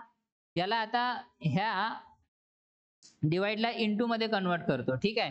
तर हे 16 गुणिला 16 गुणिला 16 काय येणार, वर्त होणार. म्हणजे अशा प्रकारे लिहिता येणार 16 गुणिला 16 गुणिला 16 अपॉन मध्ये 8 गुणिला 8 गुणिला 8 गुणिला 8. ओके, चला याला सॉल्व्ह करा विद्यार्थी मित्रांनो. उत्तर येऊन जाणार 8 एक, लक्ष द्या, 8 एक 8, 8 दुने 16, 8 एक 8, 8 दुने 16, 8 एक 8, 8 दुने 16, 2 दुने 4, 4 दुने 8 आणि हे 8 कॅन्सल झाले. म्हणजे उत्तर आलं विद्यार्थी मित्रांनो 1. ऑप्शन कोणता आहे? ऑप्शन आहे ऑप्शन नंबर 2. ऑप्शन नंबर 2 हे झालं आन्सर. अशा प्रकारे आपल्याला या प्रश्नाचं उत्तर फाइंड आउट करायचं होतं. एवढ्या सोप्या पद्धतीने तुम्हाला कोणी सॉल्व्ह करून सांगितलं असेल तर मला सांगा विद्यार्थी मित्रांनो, ठीक आहे. एवढ्या सोप्या पद्धतीनं, ओके. आणि हा पूर्ण पेपर आपण सॉल्व्ह करून राहिला म्हणून वेळ लागून राहिला, पुष्कळ वेळ होणार हा पेपर सॉल्व्ह करायला. पण मी एकदम डिटेल मध्ये स्टेप बाय स्टेप तुम्हाला सांगून राहिलेलो आहो, कोणत्याही मुलाला कोणतीही अडचण न जाता, ठीक आहे. चला, आणि कमेंट्स बॉक्स मध्ये लिहत चला कुठे काही प्रॉब्लेम आली तर, आणि सेशन कसा वाटून राहिला त्यावर पण कमेंट्स करत चला. आणि जो कोणी नवीन विद्यार्थी असेल त्यांनी सेशनला लाईक करा, ठीक आहे. या व्हिडिओला लाईक करा, चॅनलला सबस्क्राईब करा. आपल्या विद्यार्थी मैत्रीण, आपल्या जे तुमचे विद्यार्थी, जो पण तुमचे मित्र आणि मैत्रीण असेल त्यांच्यापर्यंत हा व्हिडिओ पोहोचवा, ठीक आहे. चला पुढचा प्रश्न बघूया.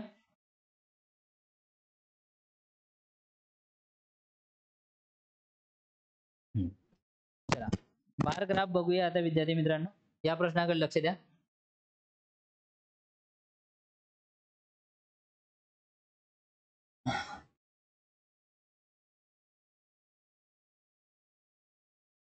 चला, हा प्रश्न कुठे गेला पेपरमध्ये? ओके, इथे आहे. हा, तुम्हाला ग्राफ दिसत असेल ना? ओके, काही प्रॉब्लेम नाही आहे, सगळं क्लिअर दिसते. ओके, मी प्रश्न वाचतो, लक्ष द्या. प्रकृती विद्यालय व संस्कृती विद्यालय या दोन शाळांमधील विविध परीक्षांना बसलेल्या विद्यार्थ्यांची संख्या खालील जोडस्तंभ लेखात दिलेली आहे, ठीक आहे. असे दोन जोडस्तंभ आहे विद्यार्थी मित्रांनो, त्याची डायग्राम इथे काढतो मी. हा एक जोडस्तंभ आहे आणि हा एक जोडस्तंभ आहे, ठीक आहे. ओके, तर हा आहे प्रकृती विद्यालय, तर मी याला लिहितो पीव्ही. आणि दुसरा आहे संस्कृती विद्यालय, तर याला मी लिहितो एसव्ही, ठीक आहे. प्रकृती विद्यालय आणि, अरे दिसून नाही राहिलं वाटतं है ना. ओके, थोडा खाली काढतो.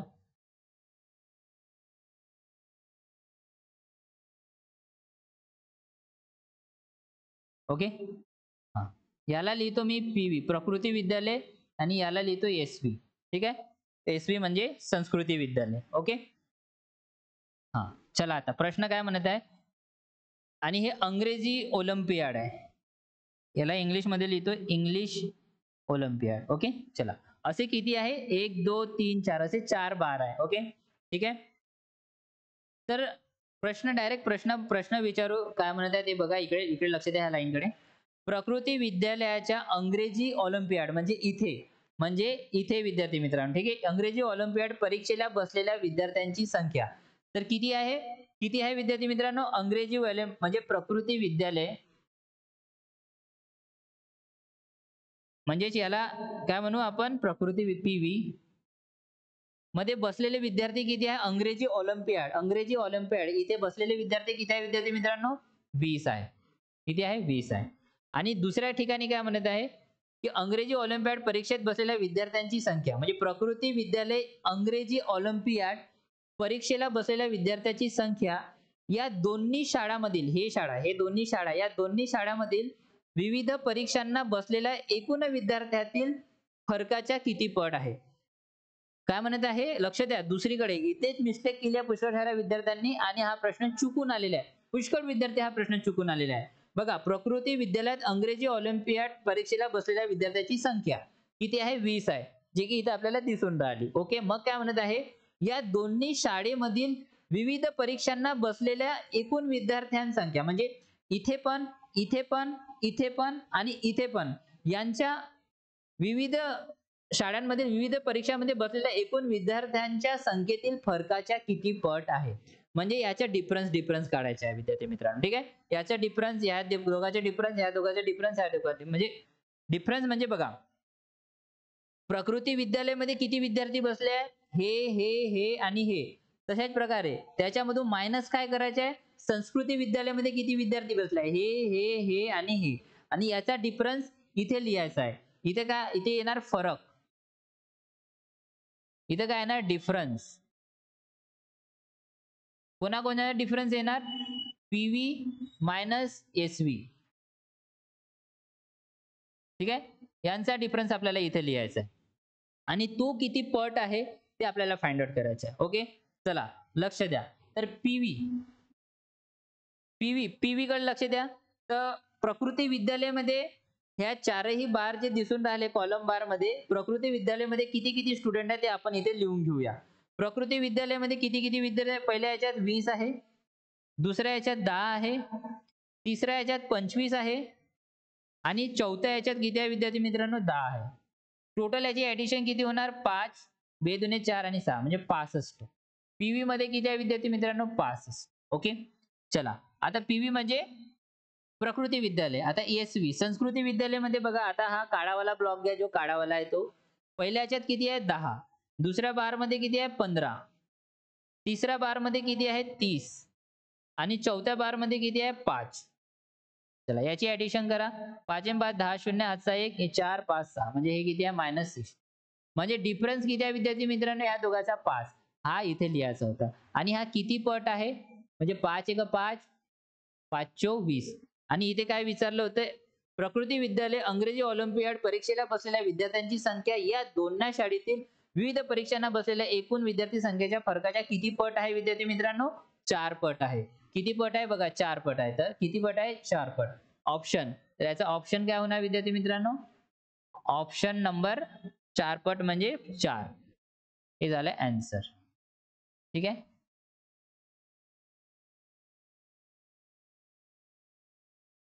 हे झालं आन्सर. अशा प्रकारे या प्रश्नाचं उत्तर आपल्याला फाइंड आउट करायचं होतं. ठीक आहे. ऑप्शन नंबर 4 याचं उत्तर आहे. किती, ऑप्शन नंबर 4. ह्या दोघांचा डिफरन्स किती येत आहे, 5. ठीक आहे. ह्या दोघांचा डिफरन्स किती येत आहे, 5. अशा प्रकारे आपल्याला या प्रश्नाचं उत्तर फाइंड आउट करायचं होतं. कोणाला काही डाऊट, काही कन्फ्युजन असेल तर कमेंट बॉक्स मध्ये लिहा. अगदी सोप्या पद्धतीने सांगितलेलं आहे. पीव्ही एसव्ही ह्या दोघांचा डिफरन्स आपण 5 काढला. हा किती पट आहे प्रकृती विद्यालयाच्या, ते आपल्याला फाइंड आउट करायचं होतं. 4 पट आहे. ऑप्शन येणार 4 पट. ओके, चला पुढचा प्रश्न बघूया. या प्रश्न हा इंग्लिश मध्ये आहे, इंग्लिश वाल्यांसाठी. हा प्रश्न बघा विद्यार्थी मित्रांनो. आता या प्रश्नाकडे लक्ष द्या. हा बार चार्ट बघा, एक पुन्हा आलेला आहे, परीक्षामध्ये विचारलेला आहे.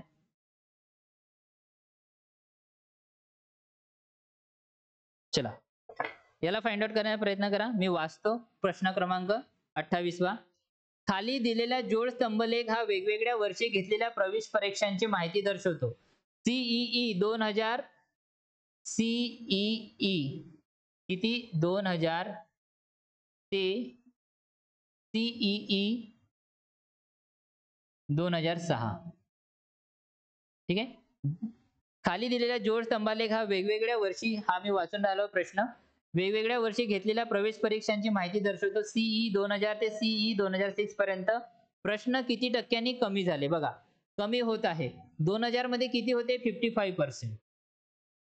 किती होते, 55. ओके. आणि कमी किती झाले विद्यार्थी मित्रांनो, 2006 मध्ये 40. ओके. तर किती कमी झाले पर्सेंटेज मध्ये ते आपल्याला इथे फाइंड आउट करायचे आहे. ओके, चला बघा. सीई 2000 मध्ये किती होते, 2000 मध्ये 55% एवढे विद्यार्थी होते. आणि दुसऱ्या याच्यात किती होते विद्यार्थी मित्रांनो, 40. ठीक आहे. वर्षी काय म्हणते, खाली दिलेल्या जोड स्तंभात वेगवेगळ्या वर्षी घेतलेल्या प्रवेश परीक्षांची माहिती दर्शवते.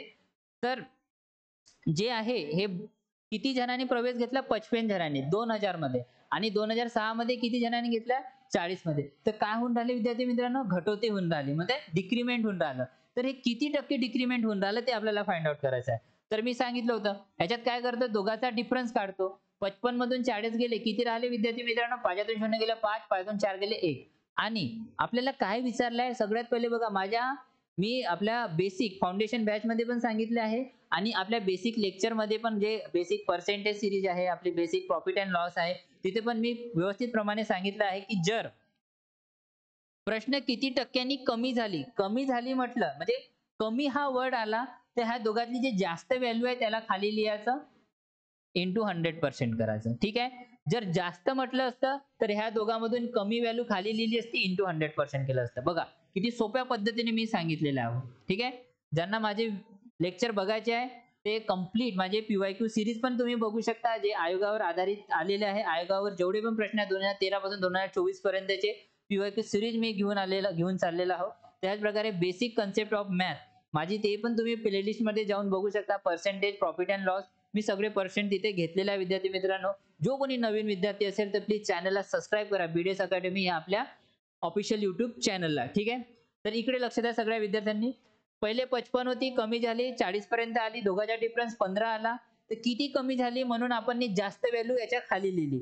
जर किती जास्त झाली असती तर आपण कमी घेतली असती. ठीक आहे. इथं कमी विचारलाय म्हणून व्हॅल्यू मोठी वाली खाली घेतली. आता बघा ते किती 15 55 चे किती पर्सेंट आहे ते आपल्याला फाइंड आउट करायचे आहे. ओके, सांगा किती होणार? 5 तेरी 15 आणि 11 पाची 55. ओके, म्हणजे हे किती आलं? 3/11 गुणिले 100%. आता सर म्हणाल सर हे तर एकदम पॉइंट वाली व्हॅल्यू येऊन राहिली. ओके, तर मी सांगतो तुमच्या काइंड ऑफ इन्फॉर्मेशन नुसार सांगतो की कन्सेप्ट ऑफ पर्सेंटेज मी घेतलेला आहे, एकदम बेसिक पासून घेतलेला आहे. विद्यार्थी मित्रांनो, प्लीज फक्त तुम्हाला करायचं काय, बीडीएस अकॅडमी या चॅनलला सबस्क्राईब करायचं आहे. आता मी या प्रश्नाला सांगतो मी हा कन्सेप्ट कशा प्रकारे तुम्हाला सॉल्व्ह करून सांगितलाय. आता मी विद्यार्थ्यांना सांगितलं विद्यार्थी मित्रांनो की 1/11 हे काय फ्रॅक्शन आहे, याची पर्सेंटेज मध्ये व्हॅल्यू किती आहे विद्यार्थी मित्रांनो? याची पर्सेंटेज व्हॅल्यू 0.09% आहे. 0.09% हे माझ्या प्रत्येक विद्याला तोंडावर मुखपाठ पाठ आहे. विद्यार्थी मित्रांनो, जर तुम्हालाही पाठ करून घ्यायचे असेल, तुम्हालाही माझे व्हिडिओ लेक्चर बघायचे असेल तर तुम्ही बीडीएस अकॅडमी या चॅनलला सबस्क्राईब करा. आता लक्ष द्या इकडे विद्यार्थी मित्रांनो, 1/11 ची व्हॅल्यू किती आहे पर्सेंटेज मध्ये? Fraction value 0.09%. याला मी इंटू 2 केलं तर किती होणार विद्यार्थी मित्रांनो? 9 दुने 18.18%. यालाच मी काय केलं? इंटू 2. आणि म्हणजे याला 1/11 ला काय केलं? इंटू 2 केलं. यालाच मी इंटू 3 करतो विद्यार्थी मित्रांनो, तर किती होणार? 9 त्रिक 27.27%. किती होणार? 27.27. ठीक आहे. इंटू 1 इंटू 2 केलं तर 18.18. इंटू 3 केलं तर 27.27. म्हणजे हा पाढा चालत राहणार. 9 18 27 36.36. बघा, जर यालाच आपण इंटू 1/4 ला 1/11 ला 4 ने मल्टिप्लाय केलं तर 36.36% येणार. ठीक आहे.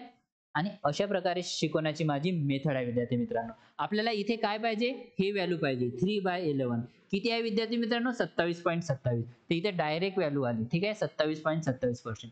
तुम्हाला इथे हे करत बसायची आवश्यकता नाही आहे की 300 घेतले डिवाइड बाय 11 म्हणजे सर हे 300 झाले आणि हे 11 आणि डिवाइड करत बसा आणि काढा 27.27.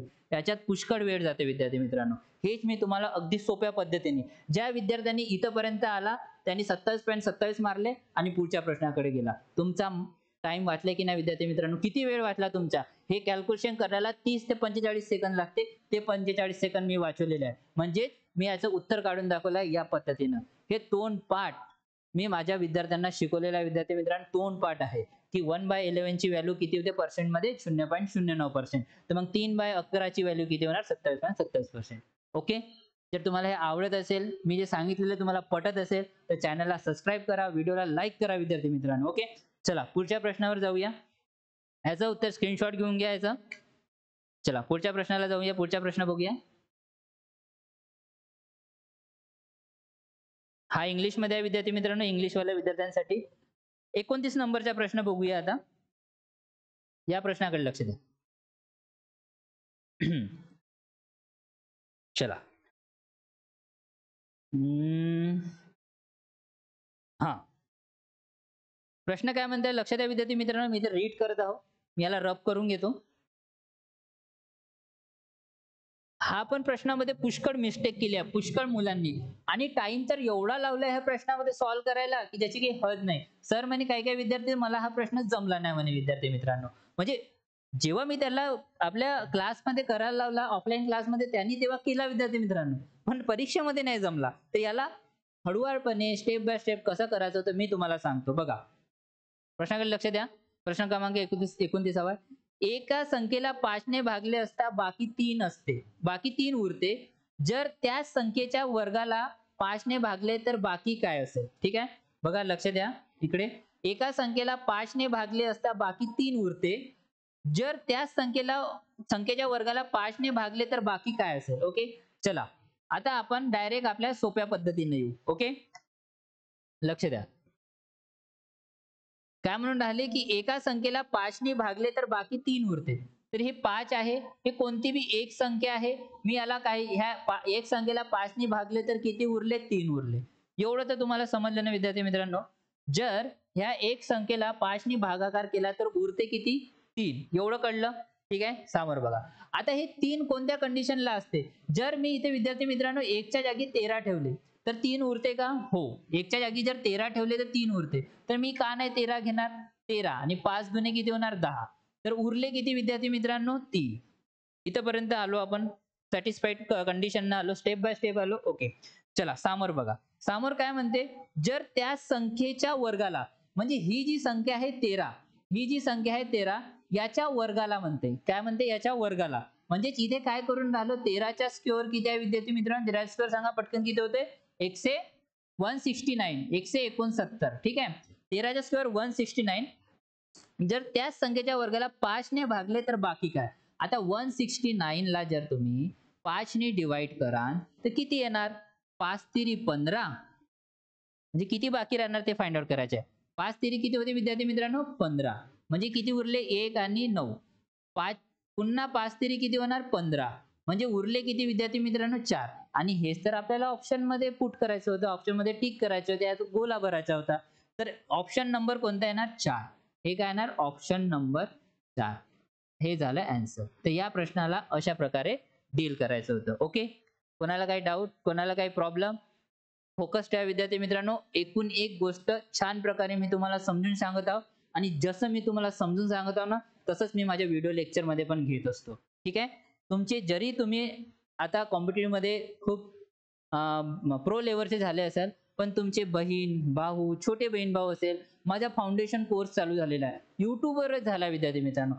तो एकदम फ्री आहे. एकदम बेसिक पासून घेऊन चाललेला आहे विद्यार्थी मित्रांनो. तर त्यांना तुमचा भाऊ जर 5व्या वर्गात जरी असेल 5वी 6वी 7वी पीएचडी लेवलच्या काउंटने असू दे आणि ज्यांना कधी मॅथ हा सब्जेक्ट केला नसेल ना त्यांना बीडीएस अकॅडमीचं नाव दर्शवा विद्यार्थी मित्रांनो. त्याला मी झिरो टू हिरो बनवून दाखवणार. आपला फाउंडेशन बॅच पण सुरू आहे. ठीक आहे. पीवायक्यू सिरीज पण चालू आहे 2013 पासून 2024 पर्यंत.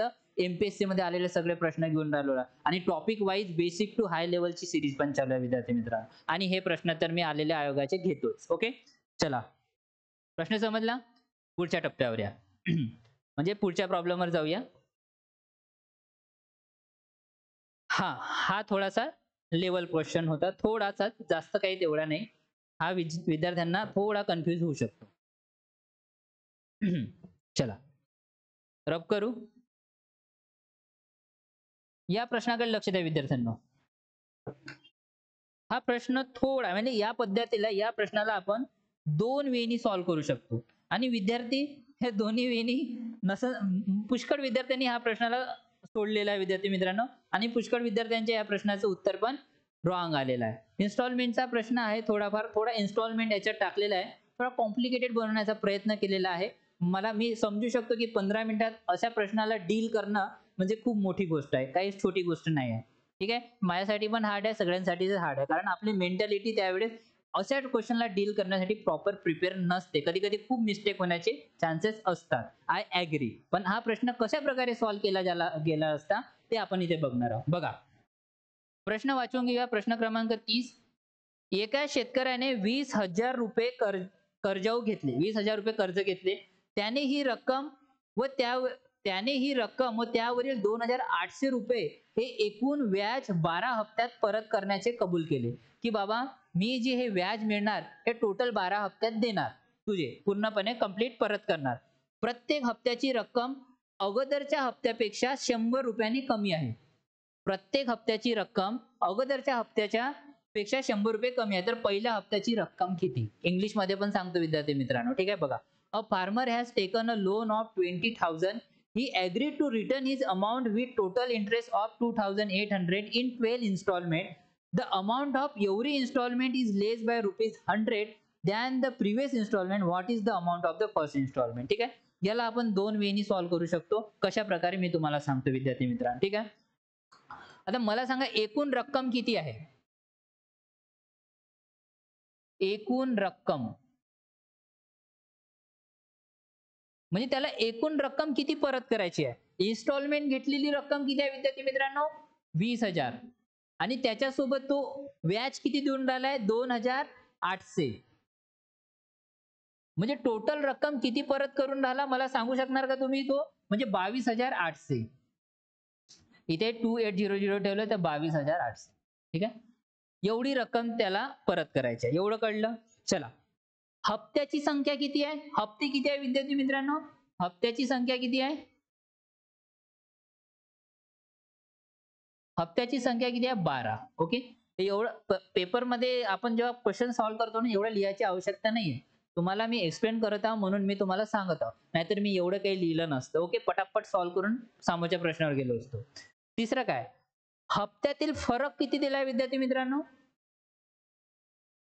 हप्त्यातील फरक. फरक किती दिलाय विद्यार्थी मित्रांनो? 100 चा फरक दिलाय. ओके. काय दिलाय? 100 चा फरक. आता ज्या गोष्टीमध्ये टोटल रक्कम दिलेली आहे, हप्त्याची संख्या दिली आहे आणि फरक दिला आहे, तर अशा प्रॉब्लेमला आपण कशा प्रकारे सॉल्व्ह करत असतो? अरिथमॅटिक प्रोग्रेशन या फॉर्म्युल्यानुसार सॉल्व्ह करत असतो. Arithmetic progression. काय फॉर्म्युला आहे त्याचा विद्यार्थी मित्रांनो? एस एन इक्वल टू, लक्षात द्या इकडे, n/2. ठीक आहे. S N equal to n/2 2a. काय विद्यार्थी मित्रांनो? 2a प्लस n-1, n-1 आणि हा d. ठीक आहे. हा फॉर्म्युला राहून Sn n/2 ब्रॅकेट मध्ये 2a प्लस n-1 d. ठीक आहे. हा फॉर्म्युला लावून तुम्ही या प्रश्नाला सॉल्व्ह करू शकत होता. मी सॉल्व्ह करून नाही दाखवत, सॉल्व्ह तुम्हाला करायचा आहे. कशा पद्धतीने दुसऱ्या वेनी सॉल्व्ह करायचं ते मी सांगतो. शॉर्ट वेनी. हा तर फॉर्म्युला बेस मेथड आहे. शॉर्ट वेनी कसं करणार ते मी तुम्हाला इथे सांगणार. तर हे पण सांगणार तर टाइम पुष्कळ जाणार विद्यार्थी मित्रांनो. हा एवढं सांगून देतो की एसएन काय आहे विद्यार्थी मित्रांनो? एसएन म्हणजे एकूण रक्कम किती ते आपण इथे लिहू. एन, आता एन म्हणजे काय? हप्त्याची संख्या. एन म्हणजे काय? हप्त्याची संख्या. आणि ए काय आहे विद्यार्थी मित्रांनो? ए तर आपल्याला फाइंड आउट करायचे आहे कारण पहिल्या हप्त्याची संख्या आपल्याला फाइंड आउट करायची आहे. आणि डी काय आहे विद्यार्थी मित्रांनो? 100. सगळ्या व्हॅल्यू पुट करून घ्यायचा, प्रश्नाचं उत्तर येणार. एसएनच्या ठिकाणी किती? 22,800. एनच्या ठिकाणी किती? 12. ए ची व्हॅल्यू फाइंड आउट करायची आहे. डिफरन्स किती आहे? 100. ठीक आहे. व्हॅल्यू पुट करून घ्यायचा, आन्सर येणार. आता सेकंड वेनी मी तुम्हाला सांगतो. ठीक आहे. कोणत्या वेनी सांगू विद्यार्थी मित्रांनो? ऍव्हरेज इन्स्टॉलमेंट मी सांगतो. ऍव्हरेज इन्स्टॉलमेंट पद्धत. ठीक आहे. या पद्धतीने सॉल्व्ह करू. ओके. चला. मला आता सांगा, इकडे लक्ष द्या. पहिला हप्ता, फर्स्ट हप्ता. पहिल्या हप्त्याला त्यांनी किती दिले? ए रुपये दिले. मग रुपये काय होऊन राहिले? 100 रुपये काय होऊन राहिले? कमी कमी होऊन राहिले. दुसरा हप्ता,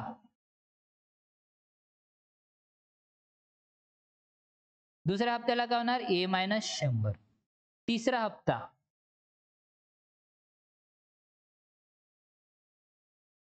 तिसऱ्या हप्त्याला काय होणार विद्यार्थी मित्रांनो? ए मायनस 200. असं चाललं चाललं चाललं चाललं चाललं तर शेवटी काय येणार विद्यार्थी मित्रांनो? 12वा हप्ता. 12वा हप्ता. इथे काय देणार तो? ए मायनस 1100. एवढं कळलं का? फक्त एवढं कन्सेप्ट कळायला पाहिजे होतं. एवढं कळलं का तुम्हाला? सांगा. पहिल्या हप्त्याला तो काय एवढे रुपये देणार. दुसऱ्या हप्त्याला मग 100 कमी होत गेलं. असे 12 हप्त्यापर्यंत ए मायनस 1100 देणार. बस उत्तर आलं. काय करायचं आहे? Average instalment. ऍव्हरेज इन्स्टॉलमेंटचा फॉर्म्युला नाही म्हणता येणार, कन्सेप्ट म्हणता येणार. तर कन्सेप्ट कसा? फर्स्ट आणि लास्ट. काय? पहिला हप्ता हा फर्स्ट. ठीक आहे. पहिला हप्ता प्लस सगळ्यात शेवटचा हप्ता.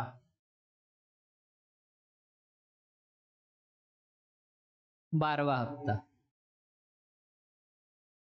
अपॉन मध्ये काय करू विद्यार्थी मित्रांनो, अपॉन मध्ये 2 म्हणजे फर्स्ट प्लस लास्ट अपॉन मध्ये 2. ठीक आहे. पहिला हप्ता काय आहे ए प्लस सगळ्यात लास्ट काय आहे ए मायनस 1100. ठीक आहे. ए प्लस ए मायनस 1100 अपॉन मध्ये 2 हेच किती होणार विद्यार्थी मित्रांनो, 2a मायनस 1100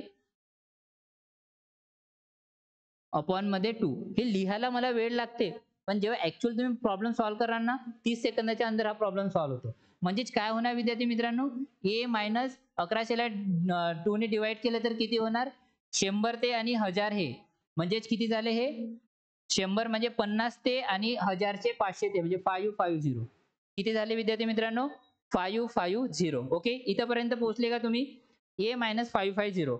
आता एकूण हप्त्याची बेरीज, आता ठीक आहे डायरेक्ट सॉल्व्ह करा. एकूण हप्त्याची बेरीज, एकूण हप्त्याची बेरीज काय होणार विद्यार्थी मित्रांनो, 12 गुणिला ऍव्हरेज इन्स्टॉलमेंट. Average instalment. ठीक आहे.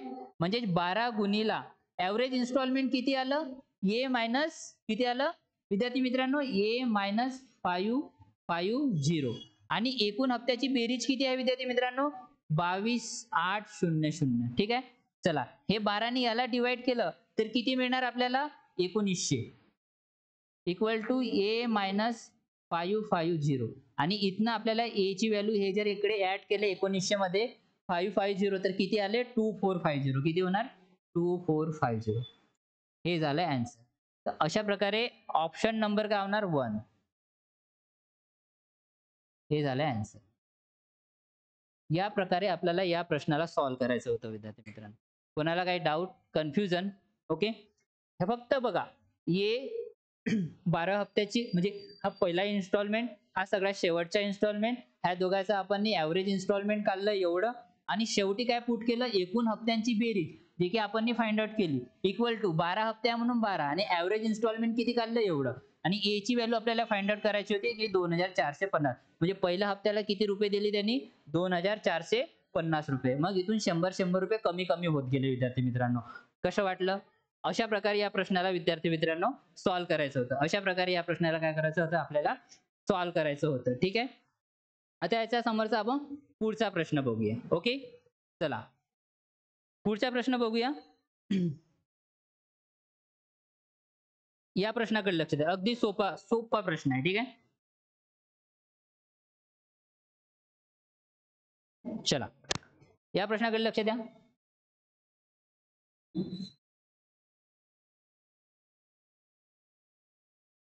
ठीक आहे. चला एक वेळ या प्रश्नाकडे लक्ष द्या. चला या प्रश्नाकडे लक्ष द्या.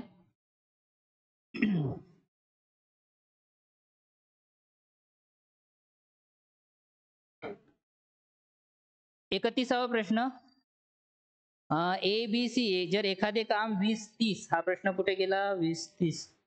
ओके, प्रश्न काय बरं. ओके, आता हा प्रश्न बघा, समजा ए बी सी एखादे काम अनुक्रमे 20, 30 आणि 60 दिवसात पूर्ण करू शकतात. ए नेहमी काम करतो आणि प्रत्येक तिसऱ्या दिवशी बी आणि सी त्याच्या मदत करतात. तर या प्रकारे काम पूर्ण होण्यासाठी किती दिवस लागतील. ओके, ठीक आहे. बघा एक वेळेस पुन्हा वाचतो. समजा ए बी सी एखादे काम अनुक्रमे 20, 30 या 60 दिवसात पूर्ण करतात. ए नेहमी काम करतो आणि प्रत्येक तिसऱ्या दिवशी बी आणि सी त्याला मदत करतात. तर या प्रकारे पूर्ण काम होण्यासाठी किती दिवस लागतील. ओके, चला याची टोटल क्वांटिटी लिहून, ए किती दिवसात काम करतो, ए एका कामाला 20 दिवसात काम करतो. बी किती दिवसात करतो, एक काम 30 दिवसात करतो. आणि सी किती दिवसात करतो, 60 दिवसात करतो. ओके, तर टोटल ओके, हा प्रश्न थोडा तिकडे चालला तर मी इकडे लिहून घेतो विद्यार्थी मित्रांनो. लक्ष द्या. एक काम 20 दिवसात करतो. बी दुसरं काम किती दिवसात करतो, 30 दिवसात. आणि सी जे आहे विद्यार्थी मित्रांनो 60 दिवसात करतात. ओके, चला तर टोटल वर्क इथे किती होणार, जर याचा एलसीएम घेतला तर 60 होणार. आता ये एका दिवसात समजून घ्या, हे तिघे मिळून एका दिवसात 60 चॉकलेट बनवतात. म्हणजे टोटल वर्क किती आहे, 60 चॉकलेट बनवायचे आहे. टोटल वर्क किती आहे विद्यार्थी मित्रांनो, 60 चॉकलेट बनवायचे आहे. पण ए एका दिवशी किती चॉकलेट बनवतो? 20 तिरी 60. ए एका दिवशी 3 बनवतो. बी किती बनवतो? 30 दुने 60, 2 बनवतो. सी किती बनवतो? 1. टोटल 60 चॉकलेट बनवायचे आहे. तर ए एका दिवसात 3 चॉकलेट बनवतो, बी एका दिवसात 2 चॉकलेट बनवतो, सी एका दिवसात 1 चॉकलेट बनवतो. एवढं कळलं का? चला. आता कंडिशन काय दिलं ते वाचू. ए नेहमी काम करतो. का? ए नेहमी काम करतो. म्हणजे ए नेहमी काम करतो. ओके? आणि प्रत्येक तिसऱ्या दिवशी बी आणि सी त्याला मदत करतात. प्रत्येक तिसऱ्या दिवशी. पहिल्या दिवशी एनी 3 चॉकलेट बनवले. दुसऱ्या दिवशी एनी पुन्हा 3 चॉकलेट बनवले आणि तिसऱ्या दिवशी काय आहे? तिसऱ्या दिवशी एने 3 चॉकलेट बनवले प्लस बीने 2 चॉकलेट बनवले प्लस सीने 1 चॉकलेट बनवले. हा बी आणि हा सी. कारण तिसऱ्या दिवशी ते ऍड होऊन राहिले. तर मला सांगा 3 दिवसात 1 2 3 3 दिवसात किती चॉकलेट बनले? 3 3 दुने 6 3 तरी 9 10 11 12. 3 दिवसात 12 चॉकलेट बनले. एवढं कळलं का मला सांगा? किती सोप्या पद्धतीने अगदी 30 सेकंदात सॉल्व्ह होणारा हा क्वेश्चन होता विद्यार्थी मित्रांनो. बघा, एक दिवसात 3 चॉकलेट ए बनवतो, दुसऱ्या दिवशी एक दिवसात 3 चॉकलेट हा बनवतो आणि तिसऱ्या दिवसात 3 प्लस बी त्याला मदत करतो आणि सी त्याला मदत करतो. म्हणजे पुरे टोटल किती? 12 चॉकलेट बनवतो. ओके? म्हणजेच काय करून राहिले? 3 दिवसात 12 चॉकलेट होऊन राहिले. आपल्याला टोटल किती चॉकलेट बनवायचे आहे? 60. किती बनवायचे? 60. तर इंटू 5 इथे करू, इंटू 5 इथे करू. ओके? म्हणजे 12 पंचे 60 हे होणार आणि 5 तिरी 15 हे होणार. म्हणजे 15 दिवसात आपण टोटल 60 चॉकलेट बनवून राहिलो. ऑप्शन नंबर किती आहे विद्यार्थी मित्रांनो? Option number 2. हे झालं आन्सर. कसा वाटला तुम्हाला हा प्रश्नाचा लॉजिक? कशी वाटली ही ट्रिक? सांगा विद्यार्थी मित्रांनो. जमली का? ओके? तुम्ही हा 30 का 25 सेकंदाच्या अंदर हा तुम्ही सॉल्व्ह करू शकत होता. ओके? चला, आपल्याकडे टाइम खूप कमी आहे. पुढचा प्रश्न घेऊया. ओके? हा सगळ्यात शेवटचा प्रश्न आहे. चला. आणि ह्या प्रश्नामध्ये पुष्कळ जणांनी मिस्टेक केली आहे विद्यार्थी मित्रांनो. आणि याचा लॉजिक मी तुम्हाला समजून सांगतो. ठीक आहे? या प्रश्नामध्ये पुष्कळ जणांनी मिस्टेक केली आहे. काय मिस्टेक केली आहे मी तुम्हाला सांगतो. ठीक आहे? लक्ष द्या इकडे.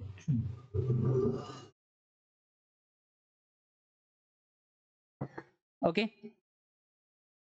खालीलपैकी कोणती परिमेय संख्या आहे? ओके? खालीलपैकी म्हणजे which of the following rational number. आता सगळ्यात पहिले म्हणजे की विद्यार्थी आम्हाला रॅशनल नंबरच नाही माहित. तर रॅशनल नंबर काय असते विद्यार्थी मित्रांनो? सगळ्यात पहिले सर तुम्ही मला रॅशनल नंबर समजून सांगा. तर मी तुम्हाला 5 मिनिटात कन्सेप्ट सांगतो. रॅशनल नंबर, इरॅशनल नंबर काय असते? लक्ष द्या आणि आपोआप तुम्हीच हा प्रश्न सॉल्व्ह करू शकणार. ठीक आहे?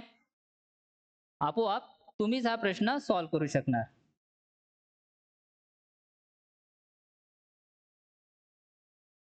ठीक आहे? चला. बघा, तर रॅशनल नंबर पटकन सांगतो मी. जसा हा पूर्ण नंबर आहे विद्यार्थी मित्रांनो. बघा, ठीक आहे? हा पूर्ण नंबर आहे. याच्यातला एवढा पार्ट काय होतं? याला म्हणतात इमॅजिनरी नंबर. Imaginary number. आणि हा जो पार्ट आहे विद्यार्थी मित्रांनो, हा पार्ट आहे याला काय म्हणतात? Real number. काय म्हणतात? Real number. ठीक आहे? आपल्या पुऱ्या वर्ल्ड मध्ये हेच नंबर आहे, इमॅजिनरी नंबर आणि रिअल नंबर. इमॅजिनरी नंबर ते असतात जे सायंटिस्ट लोक डिस्कवर करतात आपली कॅल्क्युलेशन इझी करण्यासाठी. इमॅजिनरी नंबर ते असतात जे सायंटिस्ट लोक डिस्कवर करतात आपली कॅल्क्युलेशन इझी करण्यासाठी. हा आपला मॅथमॅटिक्सचा पार्ट नाही. आपला मॅथमॅटिक्सचा पार्ट आहे विद्यार्थी मित्रांनो रिअल नंबर. काय आहे? Real number. Real number. ठीक आहे? रिअल नंबर जे खरे नंबर असतात याचे पण 2 पार्ट असतात. आता रिअल नंबर मध्ये एक असते इररॅशनल नंबर. इररॅशनल नंबर आणि दुसरं असते रॅशनल नंबर, जे की वर्क आपल्याला याच्यावर करायचं आहे. Rational number. Okay? Rational number म्हणजे परिमेय संख्या. परिमेय संख्या. आणि हे कोणतं होणार? अपरिमेय संख्या. ठीक आहे? ओके? आता रॅशनल नंबर म्हणजे काय होते विद्यार्थी मित्रांनो? ज्याला आपण पी बाय क्यूच्या फॉर्म मध्ये लिहितो. ज्याला आपण पी बाय क्यूच्या फॉर्म मध्ये लिहितो. आणि इररॅशनल नंबर ज्याला आपण पी बाय क्यूच्या फॉर्म मध्ये लिहू शकत नाही. ठीक आहे? पी बाय क्यूच्या फॉर्म मध्ये आपण याला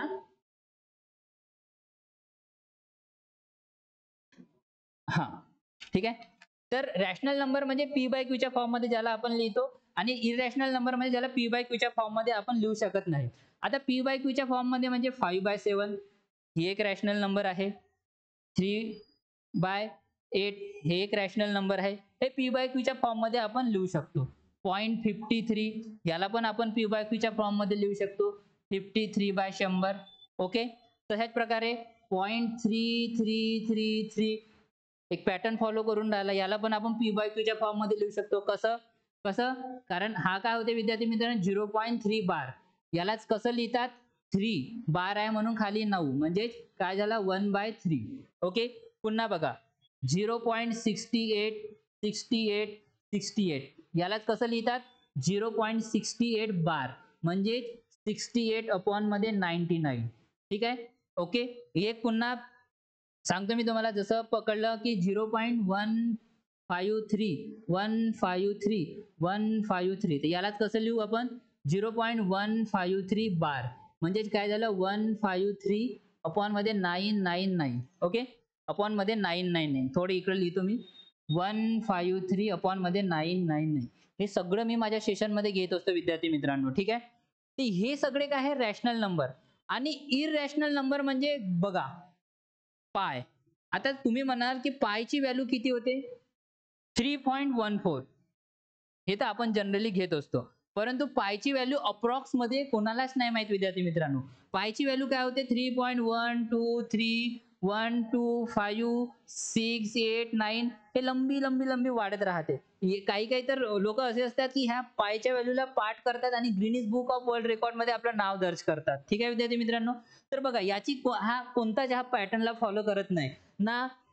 का म्हणते आपला एका नंबरला पॅटर्नला फॉलो करत आहे ना कोणत्या आपल्या रिपीट नंबर होऊन राहिले. ठीक आहे. तर हा असा नंबर जो पॅटर्नला फॉलो करत नाही तो इरॅशनल नंबर असतो. आणि रॅशनल नंबर जो की पी बाय क्यूच्या फॉर्म मध्ये लिहिला जातो त्याला रॅशनल नंबर म्हणतात. परिमेय संख्या. एवढं कळलं का? स्क्रीनशॉट घेऊन घ्या. ठीक आहे. हे समजणं तुम्हाला पुष्कळ आवश्यकता आहे विद्यार्थी मित्रांनो. ठीक आहे. ओके. ओके. स्क्रीनशॉट घेऊन घ्या. आता रिअल नंबर. आता रिअल नंबर तर मी तुम्हाला सांगितलं विद्यार्थी मित्रांनो, real number sorry rational number. Rational number पण दोन प्रकारचे असतात. कोणकोणते? एक आहे इंटिजर्स आणि दुसरे कोणते आहे फ्रॅक्शन. फ्रॅक्शन म्हणजे तेच 2/7 5/8 9/8. ठीक आहे. हे काय झाले विद्यार्थी मित्रांनो फ्रॅक्शन. इंटिजर्स म्हणजे 0 1 0 1 2 3 -1 -2 हे सगळे काय झाले विद्यार्थी मित्रांनो जे की इंटिजर झाले. तर हे सगळे रॅशनल नंबर मध्ये येतात. आता रॅशनल नंबर म्हणजे तुम्हाला कळलं की जे पी बाय क्यूच्या फॉर्म मध्ये ज्याला लिहिता येते. ओके.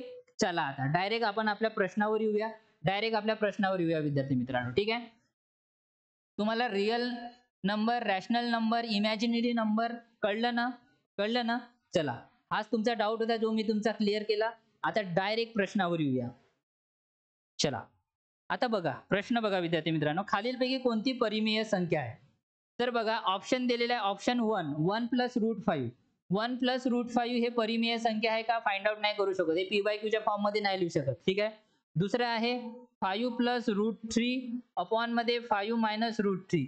हिला पण आपण पी बाय क्यूच्या फॉर्म मध्ये नाही लिहू शकत. तिसरं बघा विद्यार्थी मित्रांनो. तिसरं काय आहे इकडे लक्ष द्या. √2 प्लस 1/√2 च्या स्क्वेअर. ठीक आहे. याला फाइंड आउट करून. अच्छा ठीक आहे. प्रश्न तिकडे गेला वाटते. ओके. चला इकडे लिहितो मी. लक्ष द्या इकडे. √2 प्लस 1/√2 चा होल स्क्वेअर हा थर्ड ऑप्शन आहे. ठीक आहे. काय विद्यार्थी मित्रांनो थर्ड ऑप्शन. चला याला मी असं लिहू शकतो का a प्लस बी चा होल स्क्वेअर. काय असते a चा स्क्वेअर प्लस b चा square is equal to 2. a चा स्क्वेअर प्लस b चा square plus 2 times of ab. Okay. a चा स्क्वेअर म्हणजे हा √2 चा स्क्वेअर. ठीक आहे. प्लस 1/√2 चा square plus 2 into a into b. ते किती होणार 2 इंटू √2 कॅन्सल होणार. ते किती येणार 2 येणार. √2 चा स्क्वेअर काय होते 2 प्लस 1/√2 चा स्क्वेअर 1/2 प्लस 2 किती होणार 2 दुने 4. ठीक आहे. म्हणजे 4 प्लस 1/2 म्हणजे 4 दुने 8 आणि 1 9 किती झाले 9/2 म्हणजे 4.5. याला आपण पी बाय क्यूच्या फॉर्म मध्ये लिहू शकून राहिलो. ठीक आहे, याचं उत्तर पण स्टॉप झालंय 4.5 न. म्हणजेच हा काय आहे विद्यार्थी मित्रांनो, हा आहे रॅशनल नंबर. हा काय आहे, रॅशनल नंबर. तर अशा प्रकारे आपल्याला या प्रश्नाचं उत्तर आपल्याला फाइंड आउट करायचं होतं. ओके, अशा प्रकारे आपल्याला या प्रश्नाचं उत्तर काय करायचं होतं विद्यार्थी मित्रांनो, फाइंड आउट करायचं होतं. ओके, कोणाला काही डाऊट, काही कन्फ्युजन? ओके, ठीक आहे. एक वेळेस मी चेक करून घेतो आपला कोणता प्रश्न सुटला तर नाही. आपण नाही तर पूर्ण प्रश्न घेण्याचा प्रयत्न केलेला आहे. ठीक आहे. ओके, हा प्रश्न पण घेतला, हा पण घेतला, हा पण घेतला. Okay, okay. हां. सगळे प्रश्न घेतले आहे विद्यार्थी मित्रांनो. ओके. ठीक आहे. आपण सगळे प्रश्न घेतलेले आहे. ठीक आहे. ओके. तर मी सगळे प्रश्न इथे घेतलेले आहे विद्यार्थी मित्रांनो. तर मला सांगायचं एकच आहे तुम्हाला, माझं सुगर स्टडी सेंटर हे पहिले YouTube चॅनलचं नाव होतं, जे की बदलून BDS अकॅडमी झालेलं आहे. आताच बदलवलं आहे, त्यामुळे YouTube टेक्निकल प्रॉब्लेममध्ये माझं नाव सर्चिंगमध्ये येत नाही आहे. ज्यांना कोणाला BDS अकॅडमी नाही दिसणार, YouTubeवर जायचं, सुगर स्टडी सेंटर टाकायचं, सर्च करायचं, तुम्हाला खाली BDS अकॅडमी दिसणार. तिथे सबस्क्राईब बटनवर क्लिक करायचं आणि ऑल नोटिफिकेशनला ऑन करा, जेणेकरून सगळे जे पण माझे व्हिडिओ आहेत तुमच्यापर्यंत ते पोहोचले पाहिजे. आणि हा होता आजचा कंप्लीट सेशन. तुम्हाला कसा वाटला?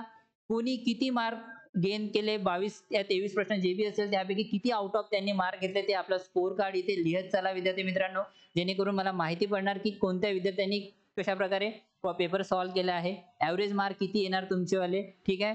तशाच प्रकारे विद्यार्थी मित्रांनो, पुष्कळ साऱ्या विद्यार्थ्यांना वेटेजला पुष्कळ प्रॉब्लेम असतात. कारण आपल्याकडे काय असते, English, Marathi grammar, GS section, maths section. ह्यावेळेस मॅथ्स सेक्शन जे आहे, मॅथ्स सेक्शन खूप इझी होते विद्यार्थी मित्रांनो. पकड होती मॅथ्स सेक्शनवर. तुम्ही मॅथ्स सेक्शन जर पूर्णपणे कंप्लीट केलं असतं तर 100% तुमचे सिलेक्शन होण्याचे चान्सेस आहे विद्यार्थी मित्रांनो. ज्यांनी 22 प्रश्नांपैकी ॲटलीस्ट 20 प्रश्न बरोबर केले असेल. जीके सेक्शन थोडं कॉम्प्लिकेटेड होतं, मला माहित आहे.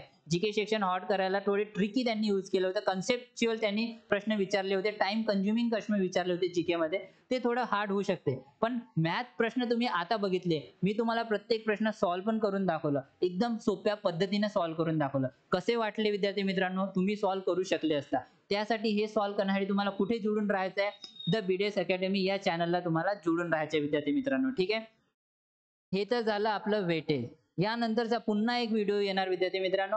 मी तुम्हाला ते स्ट्रॅटेजी सांगणार की स्ट्रॅटेजी काय असते. हाऊ टू गेन 15+ मार्क, म्हणजे 15+ मार्क MPSC मध्ये कंबाईन ग्रुप बी आणि सी मध्ये कशा प्रकारे घेतल्या जाणार, ते स्ट्रॅटेजी मी तुम्हाला नेक्स्ट व्हिडिओमध्ये सांगणार आहे विद्यार्थी मित्रांनो. तर तुम्ही माझ्या चॅनलला सबस्क्राईब करा. मी तुम्हाला सांगणार त्या वेटेज, त्यामध्ये मी सांगणार की कोणत्या प्रश्नातून, म्हणजे कोणत्या टॉपिक मधून किती प्रश्न तुम्हाला विचारले जातात, टॉपिक वाईज किती मार्क तुम्हाला त्या प्रश्नामध्ये घेतले जातात, आपल्या पेपरमध्ये एकाच टॉपिकमध्ये किती प्रकारचे प्रश्न, एकाच टॉपिकची पण 2 टॉपिक, म्हणजे 2 प्रश्न विचारले जातात जे दिसत नाही पण ते असते. कोणत्या टॉपिकवर किती जास्त भर द्यायचा ते मी तुम्हाला सगळं पुढच्या सेशनमध्ये सांगणार आहोत. तो पुढचा सेशन येणार विद्यार्थी मित्रांनो 15+ मार्क वाली स्ट्रॅटेजी वाला. ठीक आहे. तर नेक्स्ट सेशन बघण्यासाठी, नेक्स्ट व्हिडिओ बघण्यासाठी तुम्ही तयार राहा. माझ्या चॅनल BDS अकॅडमी या चॅनलला सबस्क्राईब करा विद्यार्थी मित्रांनो. तुम्हाला पल हर पल ची इन्फॉर्मेशन तुम्हाला मिळत राहणार. MPSC मध्ये आलेल्या सगळ्या क्वेश्चन पेपरची, मॅथ सेक्शनची, रिजनिंग सेक्शनची, आणि ज्यांना अगदी फाउंडेशन पासून आपलं मॅथ मजबूत करायचं आहे. कारण दिवसेंदिवस तुम्ही बघून राहिले विद्यार्थी मित्रांनो, कारण मॅथ सेक्शनवरच कट ऑफ टिकलेला असतो. विद्यार्थी मित्र जीएस सेक्शन मध्ये 30 या 25 मार्क घेतात, पण आउट ऑफ तिकडे 20 मार्क घेतो आणि त्या विद्यार्थ्याचे मार्क होऊन जाते 48, 50, 65. तेच कट ऑफ तुम्हाला तिथे पाहायला मिळतो. आणि तुम्ही नेहमी म्हणत असतात की क्लास माझ्या हा एक मॅथचा क्वेश्चन, सोपी क्वेश्चन बरोबर असता तर आज माझं सिलेक्शन झालं असतं, प्री निघाली असती, मेन्स निघाली असते विद्यार्थी मित्रांनो. तर हे मी लिहून देतो. मी तुम्हाला स्ट्रॅटेजी सांगणार. त्या स्ट्रॅटेजीनुसार तुम्ही त्याचा अभ्यास करायचा आणि अभ्यास करा विद्यार्थी मित्रांनो. मॅथ आणि रिजनिंग खूप पॉवरफुल सब्जेक्ट आहे. तुम्हाला हे घेऊन चालणंच पडेल. आता ते सोडा की मी जीएस सेक्शनवर पुन्हा पेपर काढून घेणार. पॉसिबल होत नाही विद्यार्थी मित्रांनो. तुम्ही काढून बघा. पॉसिबल होणारच नाही. डंक्या शोटवर लिहून देतो मी तुम्हाला. मॅथ आणि रिजनिंग केल्याशिवाय तुमचा पेपर 100% निघणारच नाही. तर हे स्ट्रॅटेजी तुम्हाला कुठे भेटणार? तर BDS अकॅडमी या YouTube चॅनलवर मिळणार. ठीक आहे विद्यार्थी मित्रांनो. तर हा सेशन आपला पुष्कळ लंबा झाला. 2 घंटे हा सेशन होऊन राहिला. सेशन कसा वाटला प्लीज कमेंट बॉक्स मध्ये लिहा विद्यार्थी मित्रांनो. तर जो कोणी नवीन असेल तर चॅनलला सबस्क्राईब करा. विद्यार्थी मित्र जो भी असेल तुमचेवाले भाऊ बहीण त्यांच्यापर्यंत हा व्हिडिओ शेअर करा आणि व्हिडिओला लाईक करा. भेटूया आपण पुढच्या व्हिडिओमध्ये एका नव्या टॉपिक सोबत, एका नव्या स्ट्रॅटेजी सोबत. तोपर्यंत धन्यवाद.